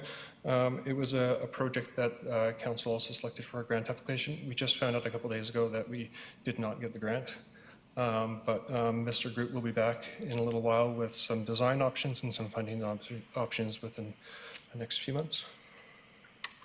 And finally, as the last slide, another project that we're looking forward on, artificial turf fields at Sherry Fields. And this is a proposed upgrade with a variety of different uses between soccer and baseball and football. And the difference in the usage with a turf field versus a grass field is tenfold. And again, another project which was identified by council for a grant application, and this is one we should hear back in the summer. And that's the slides that I have. So if you guys have some questions on these projects or other projects, like Mr. Sims said, we tried to keep it light. There's been a number of projects that have been in front of you that didn't make this slide because, we've been to council several times with those projects. We want to give us some updates on these ones. Thank you very much. In order, Councillors Turley, Armstrong, and Brown so far. Councillor Turley. Thank you, Your Worship. Through you to Mr. Stewart. I have a question and a comment. First of all, thank you for the report. Question I have that sticks out at me like a sore thumb is the 2020 projections budget comparison. The Ashler Street storm and sanitary being somewhere beyond 80% over budget. Was that because of increased scope, or were there surprises there? Those two projects that are wild swings over budget. Those are a great example of small projects that encountered something that was unforeseen. So I believe on the Acacia one we hit rock, and the paving is quite a bit more. And when you're dealing with a small project, those clouds add up real quickly. So when you look at a percent, it Thanks. swings. And I'd also like to compliment you on referring to the Long Lake project as a paddling and rowing center as opposed to the boathouse, which it sounds a lot better. Thank you, Councillor Turley. Councillor Armstrong. Oh, no, sorry. Councillor Turley asked my question. Thank you. Very good. Councillor Brown. Thank you, Worship. Not a question, but a comment through to Mr. Stewart. I know lots of the work you guys do is underground and nobody ever sees it, but it's super important. But on the stuff that people do see, lots of great work happening, and I think the acknowledgement was extremely well deserved. And just a compliment, I think, is the amount of people from other cities that I have call asking about our standards and being able to direct them on the webpage and just at least provide the information for staff who they can connect with. I think speaks volumes to the great work that's happening, and it's really great to see that start to unfold in actual projects on the ground. So really happy and extremely well done. So thank you to you and everyone else that's working on that. Councillor Hemmons. Thank you, Your Worship. One of the opening slides, Ashlar Storm and Sanitary was over 80% over budget. Mm-hmm. Can Can you just tell me a little bit about that project and why it went over? Oh, I'm sorry, I gapped. Yeah, it's okay. I'm sorry. Just like, yeah, when I was going through it, it was one of those, when you have small projects and you come into something that's unexpected, the percentage over budget it looks wild, but it actually wasn't a ton of money. I think it was a $30,000 project that ended up being a $60,000 project because we ended up having some unexpected things that we just had to deal with. Okay, I'm sorry I missed that. The Bowen upgrades as a cyclist are fantastic. A little bit out of scope of your presentation, but I'm curious. We're doing a lot of work on the off-Bowen bike path, and then we've got this new section between 19A and Labio. This is probably a question for Mr. Sims, when is that connecting point coming from that new infrastructure ending at Labio to the off-Bowen bikeway that then follows right down to downtown? It's just, it's a big missing piece. Mr. Sims. That's a good question. I think it's intended to put people through the park, and then when we call it the Midtown Gateway now, when that connects through, that will allow a wiggle through the park across Bowen Road and then along the new connector all the way down Boxwood Road. Yep. Okay. Thank you. And just wanted to note the testing of the sustainable procurement policy with the furniture in the fire department. That was really great to hear. So thank you. Great report. Councillor Bonner. Thank you, Worship, and through you to Mr. Vermey. Appreciate all these great works, and as Councillor Brown mentioned, most of your work is done underground, and now we're going to see a whole bunch of stuff above ground, so much appreciated that that's coming forward. This is a really simple question, and I'm on behalf of myself and Councillor Thorpe. Do you know what a walkway is, and where are they all? So generally, our definition of a walkway is something that's off-street. So Okay. if it's a sidewalk, if it's connected to a road, it's a walkway if it's not. Okay, that makes sense. I know that. We're all illuminated. Thank you, Councillor Bonner, for asking the question. Well, we're running out of departments, and finance is up next, so I didn't think they were going to do it. Thank you very much, Mr. Stewart. Mr. Sims, much appreciated. The next is Councillor Hemmons, an update and video regarding Vancouver Island Regional Library. We're going to have a video first, and then Yes. Councillor Hemmons is going to comment. Yeah, I'm going to have the video do the heavy lifting for me in the update. So it's about 2 minutes, and then I'll have a little bit to share.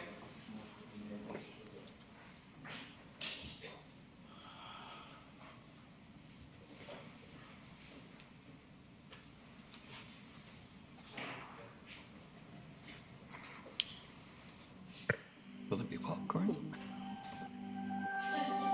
Each year, we work hard to ensure that the library remains vital to communities, and 2020 is no different. Communities have been shaken. Isolation is at an all-time high. Local businesses are hurting. We're all finding ways to pivot and adapt. And the library is no exception. We are evolving. Finding new ways to support our communities. In a safe and sustainable way. Bringing joy, education, And connection to the families that need it. We're blurring the line between the physical and digital world. Connecting to the outdoors through story walks and other initiatives. Bringing in technology to places like care facilities so families can stay connected. And decrease isolation. We're bringing broadband to remote communities. By lending our support to important initiatives like the Connected Coast Project. Bridging the digital divide and helping communities enter this digital landscape. We're making 3D printing, virtual reality, coding, and green screens available. To fuel businesses with the tools they need to succeed. And that is just the beginning. When the community talks, we listen. When we see an opportunity, we act. Libraries are important to communities in so many different ways. We support people from cradle to grave with their information needs. Whether you are a child learning to read for the first time or an adult looking for a job or starting a business, we have resources and information to help you. Libraries have always been at the forefront of change. And in this moment, we have to accelerate that change and rethink everything. And we're well positioned to do that. We may change in the kinds and tenors of services that we offer. Is a measure of the vitality of a civilization. With the world moving to digital, the libraries are going to play a key role in providing support for our customers to be able to learn and advance their skill set.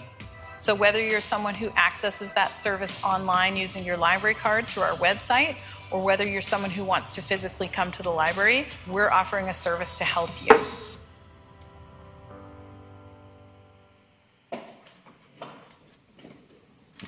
Councillor Hammonds. Thank you. So I think the video kind of speaks volumes about the last year with Furl, but I do want to draw your attention to a couple of local programming highlights. Solero provides practice tests and learning aids for children in grades 3 to 12, and it's tailored specifically to the BC curriculum. And Creative Bug was added in the summer, and it's a crafting database with crafting tutorials for every age and interest. And both of these are great resources for families with interrupted classroom time due to COVID. All are free, of course, with a library card. The Harbourfront branch recently extended its hours, and I was just in there today. It's offering full walk-through browsing service as well as 10 public computer stations. So beyond the programming, from the board's perspective, and the board has 39 trustees spanning from Cowichan up to Masset in the Queen Charlottes. It's a huge region. And we have the 39 of us have a few pressing matters on the horizon, including an upcoming search for a new executive director. Rosemary Bonanno has given notice of her retirement this year, so that's going to be a big piece of work for the executive. A provincial advocacy strategy. The board is undertaking a rewrite of our strategic plan and a review of the Consolidated Facilities Master Plan, which is the program that drives all of Virl's capital investments across the region. And I think, more than anything, I'm a huge library user and advocate. Just a reminder to everyone that this is something we pay for in our taxes. It's free to everyone, and it's open. It's a really valuable service to the community, and I hope everyone, if there's any questions from my colleagues or any questions from the public, I'm always happy to take them. Thank you. Thank you very much, Councillor Hammonds. I think your colleagues are going to let you off easy tonight. Thank you. The next item is committee minutes. They're just for receipt. We then need a motion for adoption of consent items. Item 10, moved Councillor Brown, seconded Councillor Bonner. All those in favor? Opposed? Motion carries. Thank you very much. The next is delegations unrelated to agenda items. We have none, Ms. Gurry. And then we're on to reports. And the first is Ms. Mercer on the Downtown Nanaimo Business Association Business Improvement Area. Ms. Mercer, welcome. Thank you. Thank you, Your Worship. So in January 2020, the city was approached by the Downtown Nanaimo Business Association to establish a business improvement area as a council initiative in the downtown core.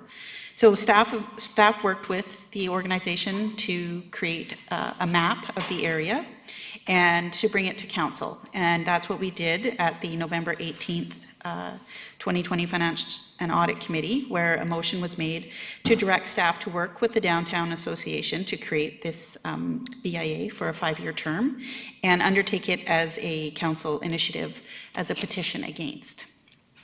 So we went away and we worked with the association to draft up the bylaw that is on tonight's agenda. And as well as we have created the petition against package and done all the required advertising. So the details of the bylaw are, there's approximately 138 properties within the mapped area, and those are business properties. The BIA is for a 5-year term. Then the total levy collected for 2021 is $150,000. And that is broken down into a fixed and a variable fee for each property. So there's a fixed fee of $270 per property, and the variable fee is based on the assessed value over $275,000, and that variable fee is up to a maximum of $6,435. So this levy will be increased by 1% per year for the term of the bylaw, and the city has provided no matching grant. So the next steps are, if council approves, the petition against package will be sent to all business class properties within the BIA area. And if you don't want the levy, you must complete the paperwork and send it in. Otherwise, you have voted in favor of the BIA levy. So to be successful, the petition must be properly signed by less than the majority of owners, representing at least 1/2 of the value of parcels. And the date that they'll go out is the 3rd, so Wednesday. And they have 30 days from the last advertised paper advertisement. So the due date for responses is April 12th, and that's a legislative requirement. And the staff will report back at the April 19th council meeting on the outcome of the petition.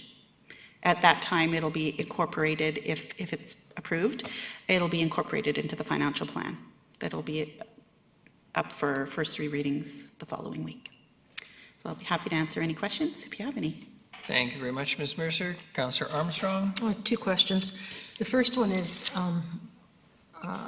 with the petition against, does that give more power to like the casino, Port Place Mall, because of their size? So if 3 of them say they don't want it, that ends it based on the way this has been set up? That's my first question. It's a dual. You have to have 50% of the property owners and with at least 50% of the assessed value. So it's weighted. Let's put it that way. They may have more say with the weighted assessed value part, but then if they don't qualify for the number of actual property owners, then it won't pass. So they do have a bit of an advantage on the assessment, but it's a 2-part. And just follow up, and for me, I'm against the petition against process. I think it's very undemocratic. We saw what happened, again, like we had the emails that came in on it when cable companies tried to do all that, and it went to the Supreme Court, who found it was a very undemocratic process. So for me, I won't be voting in favor of petition against. Thank you. Thank you very much. Now, we do have Mr. Smythe, President and CEO of the Chamber of Commerce, who's probably been waiting patiently all evening, and I'm just wondering if those of you on the list would be prepared to wait to ask your questions until we've heard from Mr. Smythe. I see nodding heads. That's not Mr. Smythe, though. It's the patient Mr. Sanini waiting for a rezoning application.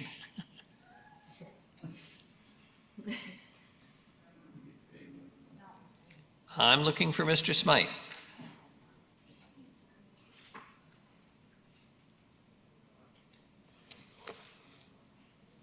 We've got the right name. Working 2017, so. Good evening, Mr. Smythe. We heard a voice, but we don't see any picture. And thank you for your patience, if you can hear me. I can feel that. Thank you. There we are. Welcome. Nice to see you. Thank you for inviting me.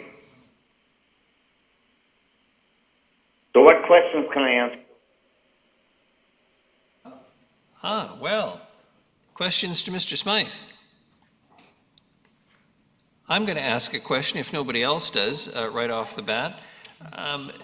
There's been some criticism today from a couple of sources around the process to the negative billing option, as it's called, by some people, and suggesting that, I think almost implying that this is a process being foisted upon the downtown businesses by the city, potentially, and I want to ask you, and confirm, to my knowledge, this process was in fact driven by the businesses downtown who wanted to see an improvement association. Am I wrong, and am I being too general in my comments? No, you're absolutely correct, Mr. Mayor. And this is actually the same process that successful vote for the BIA 2 occasions passed. Thank you. The voice is as clear as I would like. I don't know if we can improve those technical difficulties. Are there any other questions for Mr. Smythe? Councillor Armstrong. Yeah, just to Follow up on what Mayor Krogh said, because I've actually heard from other business people that don't like the petition against. They don't think it's a fair system. We looked at the previous two that had happened that had both failed, and some people blame that on the petition against because it did not have the full buy-in of the business owners. Could you comment on that, please? Certainly, Councillor. My information is that both of those votes passed, and that there are some who moved to the vote against, while others are supportive of that voting process, simply because it cost us less to present and push forward a process and a position that we think that most businesses are supportive of in downtown Nanaimo. And that's certainly been our experience in the last 3-4 years of working on this. Thank you. Any other questions for Mr. Smythe? And then we'll go to questions for Ms. Mercer. Councillor Bonner? Thank you, Worship. Ms. Mercer, if I may. Mr. Smythe, I'm going to suggest, if you don't mind, maybe if you can stay on, and we'll go through the questions with Ms. Mercer as well, and then get to the motion. Thank you, Councillor Bonner. Thank you, Worship. Question is, what is the process we got? I remember, and most of this for the people in the community, is what is the process we've gone through to get to this point? Because I don't think it's just one or two people saying they want a BIA, and then all of a sudden we have a negative, a petition against happening. How many people were involved in asking for this thing to be set up to begin with? Do you have that information? The people that I have and the staff have worked with was Mr. Smythe. Originally, he had come in with Councillor Turley, and that was the contact that we have had. We haven't had other businesses come in. It was the association that came in and asked to bring this forward to council, and that's what we did in November. Okay. Councillor Turley. I think in fairness, the answer to that question is it's not the number of people that came into the City Hall to ask for it, it's the number of people who were meeting prior to going in to ask, and I attended some of those meetings, and I can't remember if Councillor Kesselbach had attended a few as well.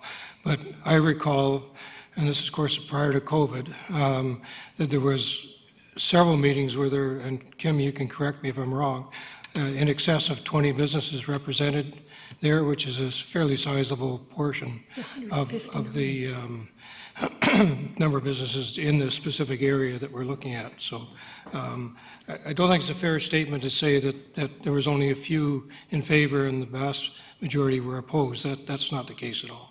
So. Any other questions, Councillor Turley? No, that's fine. Well, I have some other comments, but... Ms. Gurry? Thank you, Worship. Yes, so this process was initiated by the association that was created, the society that was created in order to create the business improvement area by Mr. Kim Smythe and those other businesses. So they approached the city. The petition for or against they're both in the community charter, and both are legally legislated avenues to create a business improvement area. So they're both democratic in that process, and it's not unlike an election or an alternate approval process. There's those two avenues to achieve the same result, just in different ways. So I know that the association and society, and Mr. Smythe can speak to this as well as Councillor Turley, they worked with businesses and then approached the city. So the city is assisting them in this process, but it was them that did the bulk of the work and worked with the businesses. Thank you very much. And just to let council know, it's my intention, we're going to go through these questionnaires as I have you, and then if you wish to speak in favor or against the motion, once the motion's on the floor, that would be the appropriate time to do that. Councillor Gesselbrock. I was just going to move the motion so I can wait to do that. If you could just wait and we'll just see. Councillor Armstrong, do you have another It's question? be my last one. Yeah, I just want to know, what are the total number of businesses, I couldn't find that in the report, that would be represented by this DNBIA? There was approximately 138 properties. So you met with 20 businesses out of 138, that's correct? Yep. Thank you. Is that a question to me? Councillor Turley? Mr. Smythe, then Councillor Turley. Mr. Smythe? No, we've met with dozens and dozens of businesses over the last 4 years, probably somewhere in the order of 80 to 100. And 20 plus would attend individual meetings. Probably our highest attendance meeting was around 40 plus. But we're talking about mom and pop businesses who don't have time to go to meetings often and speak through their community, their neighborhood. And I can assure you that we have had very few, if any, businesses actually come to us and disagree with the concept and the process. Paul, would it be fair to say that those that you didn't speak to were landlords that don't live here in Nanaimo? Would it be fair to say that you didn't speak to the absent landlords, like the ones that don't live in Nanaimo, businesses that are owned and people living here? Would they be highly engaged in that versus the people that don't live or work in Nanaimo? They just happen to own the buildings? No, we've spoken to very few absent landlords. Thank you. Councillor Bonner, you have another question? It was mostly to the motion when it's going to get made, sorry. Well, Councillor Gesselbrock, we'll let you move the motion. And First one? Your Worship, yeah, it needs to be read, so, yeah. Yes. Thank you. I move that the Downtown Nanaimo Business Association Business Improvement Area, Bylaw 2021, number 7317, to establish a business improvement area in the downtown Nanaimo area, pass first reading. There's a seconder, Councillor Bonner. Debate comes after the second. All those in favor? Any contrary? None? Councillor Gesselbrock? Move the Downtown Nanaimo Business Association Business Improvement Area Bylaw 2021, number 7317, pass second reading. Seconded, Councillor Brown. Any discussion? Councillor Gesselbrock? I fully support the recommendations made by staff in the process to move forward the development of the new Downtown Business Association. I have 100% confidence in the support of the downtown business community to organize this downtown association. There was a canvassing process that began this whole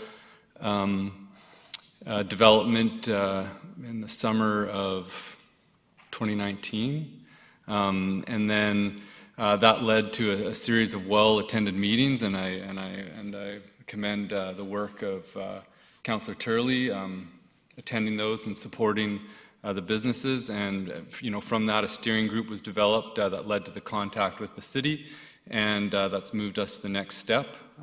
Many of us campaigned on rebuilding the tables of collaboration in the city.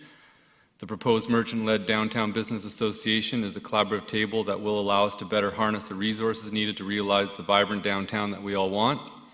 And the improved collaboration that this association will bring is especially important in the wake of COVID-19 so that we can be well organized to build back better. Thank you. Thank you very much. Councillor Martman. Thank you. I concur with Councillor Gesselbrock. I'm not sure if I wanted to speak to the petition against or for, whichever, I would wait until number 4 then to discuss that? No, I think now would be the time to. Okay, I just wanted to support the petition against. And part of it because I believe as a chamber and from speaking to businesses and that absolutely this is the simplest and easiest and fastest way to proceed. I think this is needed for our downtown for the reasons that Councillor Gesselbrock has said. And to the best of my knowledge in this city, we have no problem in objecting to things. So I think if people don't want it, we will hear from them. Thank you. Thank you very much. Councillor Thorpe. Thank you, Your Worship. I just want to go on record as being strongly supportive of this, and my congratulations go to the downtown businesses for bringing forward this initiative. I was sorry to see the former BIA dissolved. I think it's important that our downtown businesses have a formal voice through which they can bring forward concerns or items of interest to council.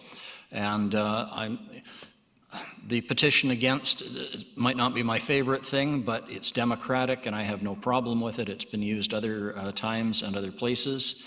And if businesses in our downtown don't wish to support this, they simply have to indicate that on the petition.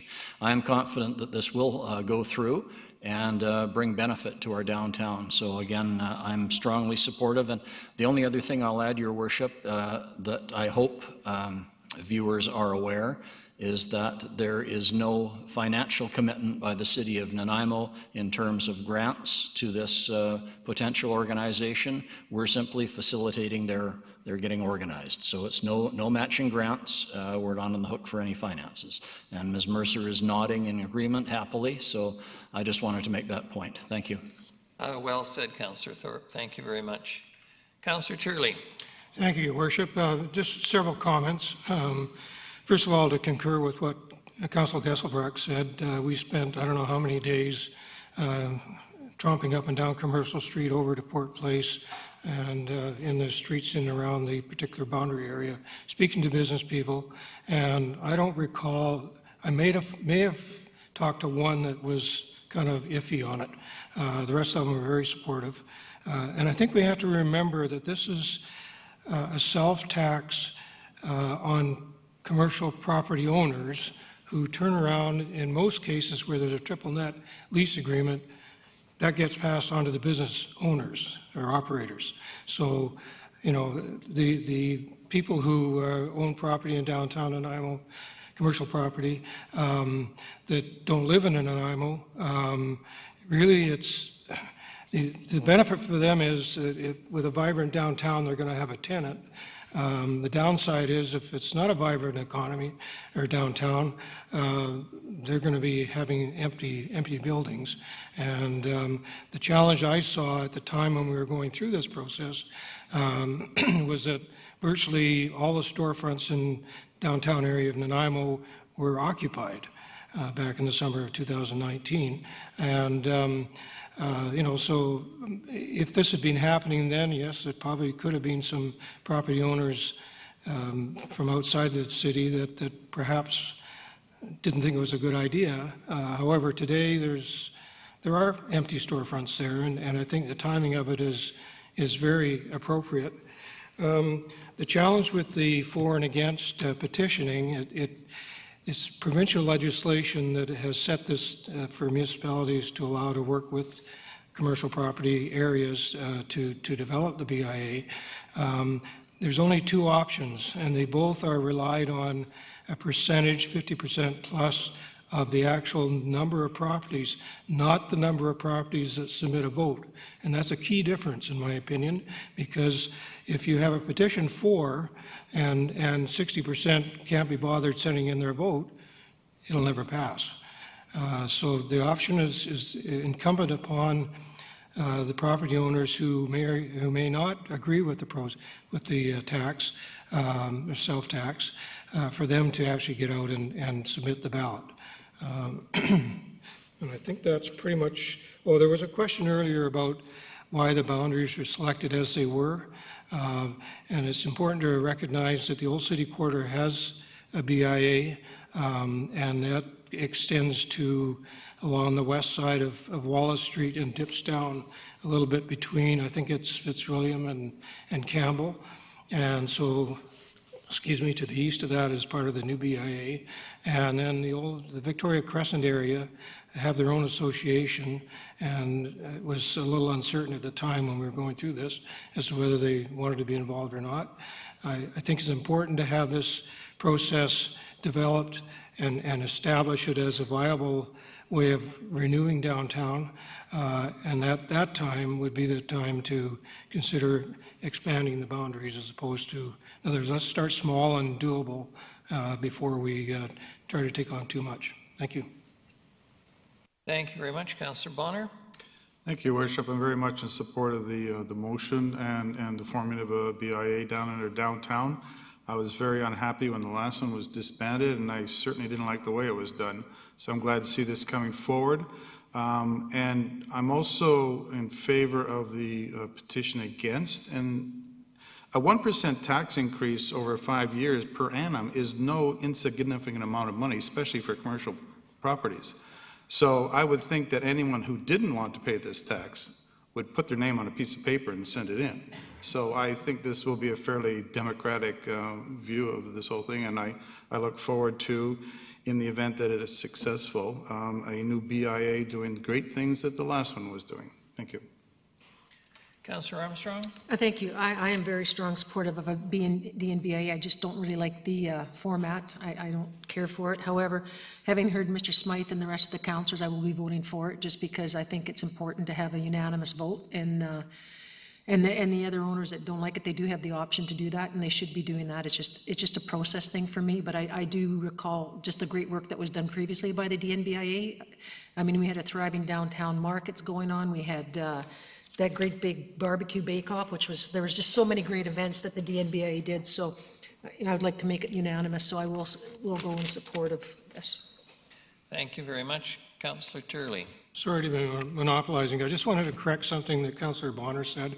The 1% of property tax, it's not 1% on their total property tax bill. It's 1% on the BIA levy, so increase. So it's not as, we're not talking thousands of dollars increase every year. It's just whatever their levy was, it's an extra 1% on top of that specific levy. Tightwad Turley would be conscious of what the amount would be. Councillor Gesselbrock.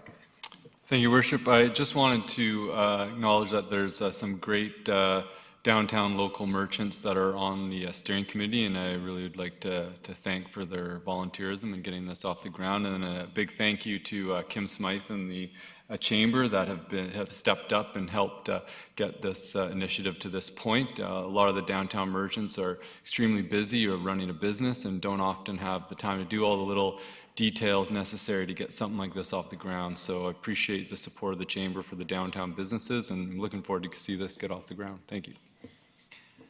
Thank you very much. I'll be very quick. I'm going to teasingly suggest to Councillor Armstrong she shouldn't assume it would be unanimous. I might have been voting against this.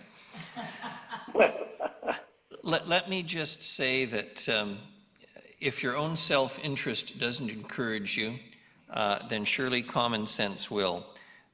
We achieve most of the best things in our lives, not on our own, but in conjunction with others. I don't want to get all grandfatherly here, but the truth is, I firmly believe that if this community in the last couple of years had had a Business Improvement Association active in the downtown, things would have been better, clearer messages would have been passed, things would have happened faster to assist the downtown through what has been the most dreadful time it's faced in a very, very long time. And I say that as someone who first started working in the downtown in 1979 and has watched the various improvements take place over the years and what's gone up and down.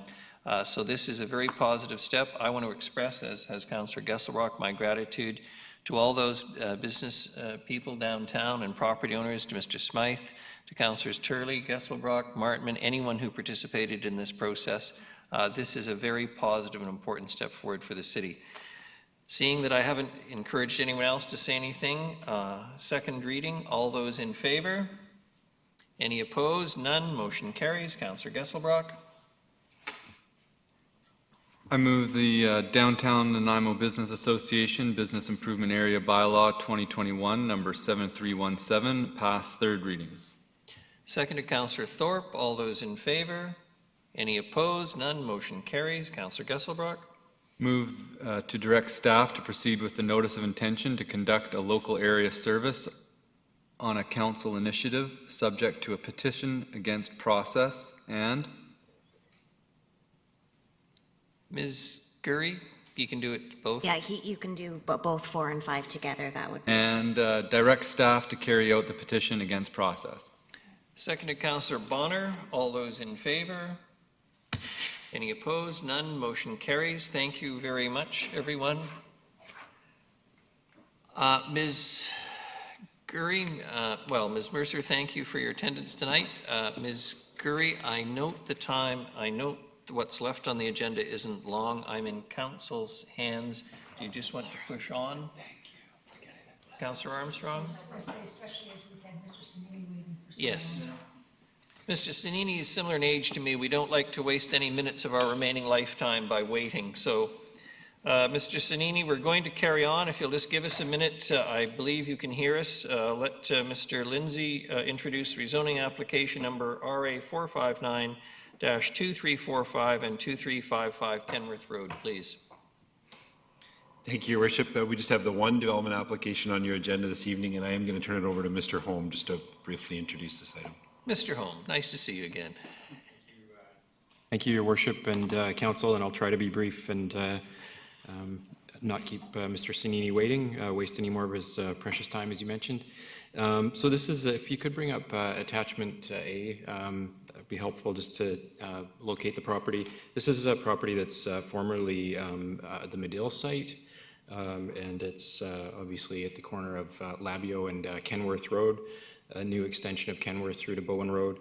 The property's designated corridor under the official community plan, and the zoning that applies to the property is Corridor 3.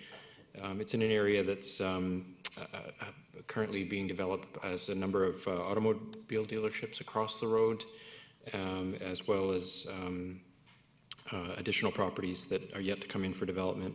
The proposal here includes rezoning, a site-specific zoning amendment to allow a portion of the site, proposed Lot A, to be used as automobile dealership, as well as independent office use on that property. And then proposed Lot B would be allowed to be used as a personal care facility or multifamily use. And that lot would be on the corner of Labio and Wentworth, so fairly high-profile location for that use, which Mr. Sanini might speak to. This is in an area, as I mentioned, there's a cluster of similar uses in the area.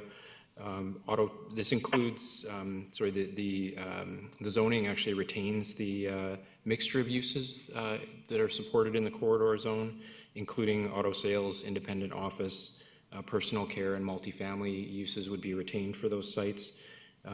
As well, the proposal includes a covenant amendment. There was a covenant registered on title through previous rezoning that restricted uses in relation to limits recommended through a traffic impact assessment. There's been an updated traffic impact assessment for the current proposal, which supports amending the covenant to broaden the uses. That's all I had to say. There is a site plan on attachment C. If you care to bring that up, it might play into Mr. Sanini's comments or just be available for consideration there. Thank you. Thank you very much, Mr. Holm. I see no questions. Mr. Sanini, good evening. Welcome. Appreciate your patience. You have 5 minutes, and you know the drill, I think, from past experience. So please. Thank you, Your Worship, and council members. Apologies on two fronts. I'm losing my voice, and certainly not from waiting. And I have some intermittent problems with my internet service, but I have enjoyed the evening so far. You're supposed to tell the truth to council. Well, I will, and pardon my voice. So I'm Brian Sanini. I live at 3056 Waterstone Way here in Nanaimo, and I am the lawyer for the applicant Bowen Developments. I appreciate Mr. Holmes' comments on the background just a little bit more. These properties were initially part of a significant rezoning of what is now the Kenworth Road extension, which runs from Bowen Road through to Labio Road and culminates with a roundabout at the intersection of Labio and Kenworth Road. There's 3 new properties developed on the north side of Kenworth and 3 on the south side. These 2 properties are identified on some of the plans as lots 5 and 6 are undeveloped. There are 2 of the 3 sites under construction as I'm speaking across the road, just south of the Wheaton dealership. They were rezoned from industrial to COR3, our community corridor zone, with corresponding to the official community plan. That was in 2017. That was followed by almost 2 years of demolition of the Medill building which had sat vacant for quite some time, and followed by soil remediation, and then the actual construction of the Kenworth Road and the servicing of the lots on the subdivision. Now, these two lots to be reconfigured, and they are illustrated as lots A and B on one of the plans that I submitted, Exhibit 1. In any event, the reason for the reconfiguration, it's a boundary adjustment required between what were lots 5 and 6, now illustrated as A and B, to facilitate the wishes of the BC Housing Commission in conjunction with the Nanaimo Haven Society to construct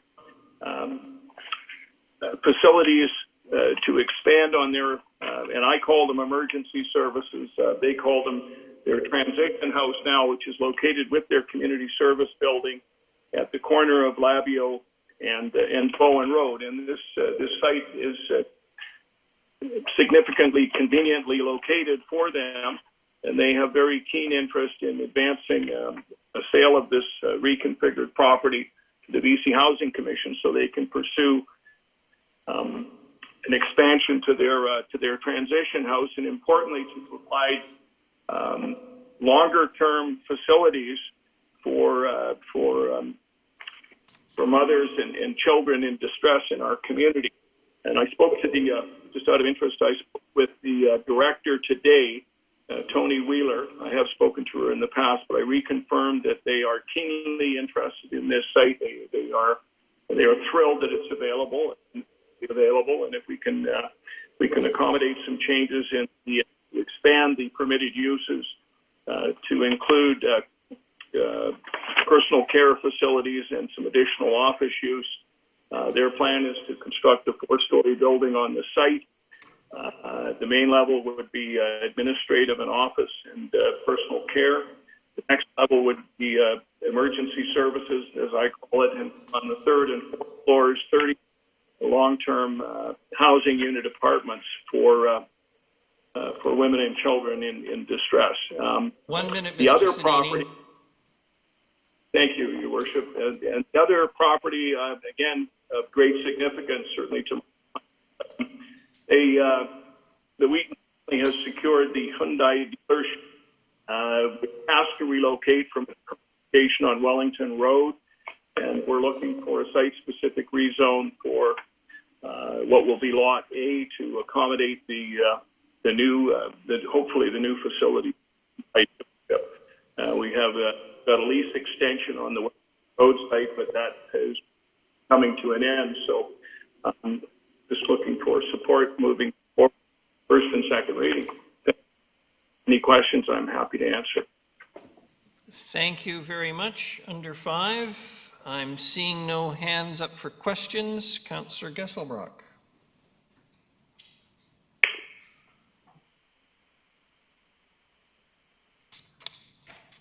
I move that zoning amendment bylaw 2021 number 4500.183 to amend the Corridor 3 Core 3 zone to allow automobile sales, service, and rental as a site-specific use within 2355 Kenworth Road and a portion of 2345 Kenworth Road, pass first reading. Seconded, Councillor Bonner. All those in favor? Any opposed? None. Motion carries. Councillor Gesselbrock. Move zoning amendment bylaw 2021 number 4500.183 pass second reading. Seconded, Councillor Hemmons. Any discussion? Councillor Bonner. Thank you, Your Worship. Just a question to staff and Mayor on this. I meant to ask it earlier, but we got into this. Well, it's not less of a question, it's more of a statement, actually. Let's put it that way. I don't agree with the staff statement that there's no lift on this property. I think that adding zoning of what we're doing now to add the ability to have a car sales increases the value of that land. And subdividing the land, I think, makes it into 2 parcels, which are typically worth more than one. So I get it. I'm going to vote in favor of this. That's not a problem. I know we're going to have this conversation in the future about community contributions. So I look forward to it then. I just saying I don't agree with it. But Thank you very much, Councillor. All those in favor? Any contrary? None. Motion carries. Councillor Gesselbrock, please. Move that prior to adoption of zoning amendment bylaw 2021, number 4500.183, that council directs staff that staff secure a covenant for use restrictions to replace covenants CA 6887004 and CA 6318912. That the applicant obtain subdivision approval for a lot line adjustment between 2355 and 2345 Kenworth Road, and the applicant provide a signed statement from a contaminated sites approval professional that the certificate of compliance is valid for the proposed land uses for proposed lots A and B. Seconded, Councillor Martman. All those in favor? Any opposed? Motion carries. Mr. Sanini, thank you very much. Hope you're feeling better. Nothing worse than a lawyer losing their voice. Thank you. Appreciate it. I disagree. Good night to everyone. Take care. Thank you. The next is Ms. Gurry, 2021 appointments to the Parcel Tax Roll Review Panel. Thank you, A Worship. highly coveted position. Yes, so these appointments are annual appointments. Section 204 of the Community Charter requires that a parcel tax roll review panel be established in order to hear any complaints respecting the parcel tax roll and to authenticate the roll. So Section 204 of the Community Charter is the reason why we're here. So last year, the appointments were made, and Councillors Brown, Hemmons, and Turley were on the panel, and Councillor Martman was the alternate. The panel will only meet if complaints regarding the parcel tax roll review are received within the parameters that are set out in Section 205 of the Community Charter. So I'm here tonight looking for an appointment of no less than 3 councillors and an alternate. So there's no options provided. You could use the same appointments as last year and or nominate select other councillors. This, as Ms. Gurry has pointed out, is not particularly onerous, hopefully, and unless someone's expressing some strong interest in stepping down or stepping on, I'd like to hear from them now. Councillor Hemmons, you wish to say something? Thank you. I'd like to propose that we use the 3 from last year with the alternate as well. Just keep it the same. And that be Councillor Martman. Councillor Armstrong seconded. All those in favor? I'm opposed. Can I have a chance to speak? Oh, yes, sorry, Councillor Brown. I simply just don't want to be on it in case it I just don't have the time. Yeah. Councillor Brown, perfectly understandable, father of 2 young children. Councillor Thorpe is volunteering. God bless him. Any objection to Councillor Thorpe replacing Councillor Brown? Seeing none, all those in favor? Opposed? Motion carries. Thank you very much. Thank you for your past service, Councillor Brown. Welcome, Councillor Thorpe, to the new job. Item 13, bylaws. Councillor Gesselbrock. You know now there's going to be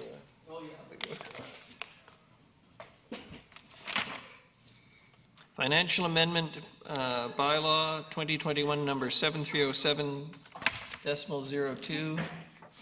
Welcome to my world. Paper. Yeah.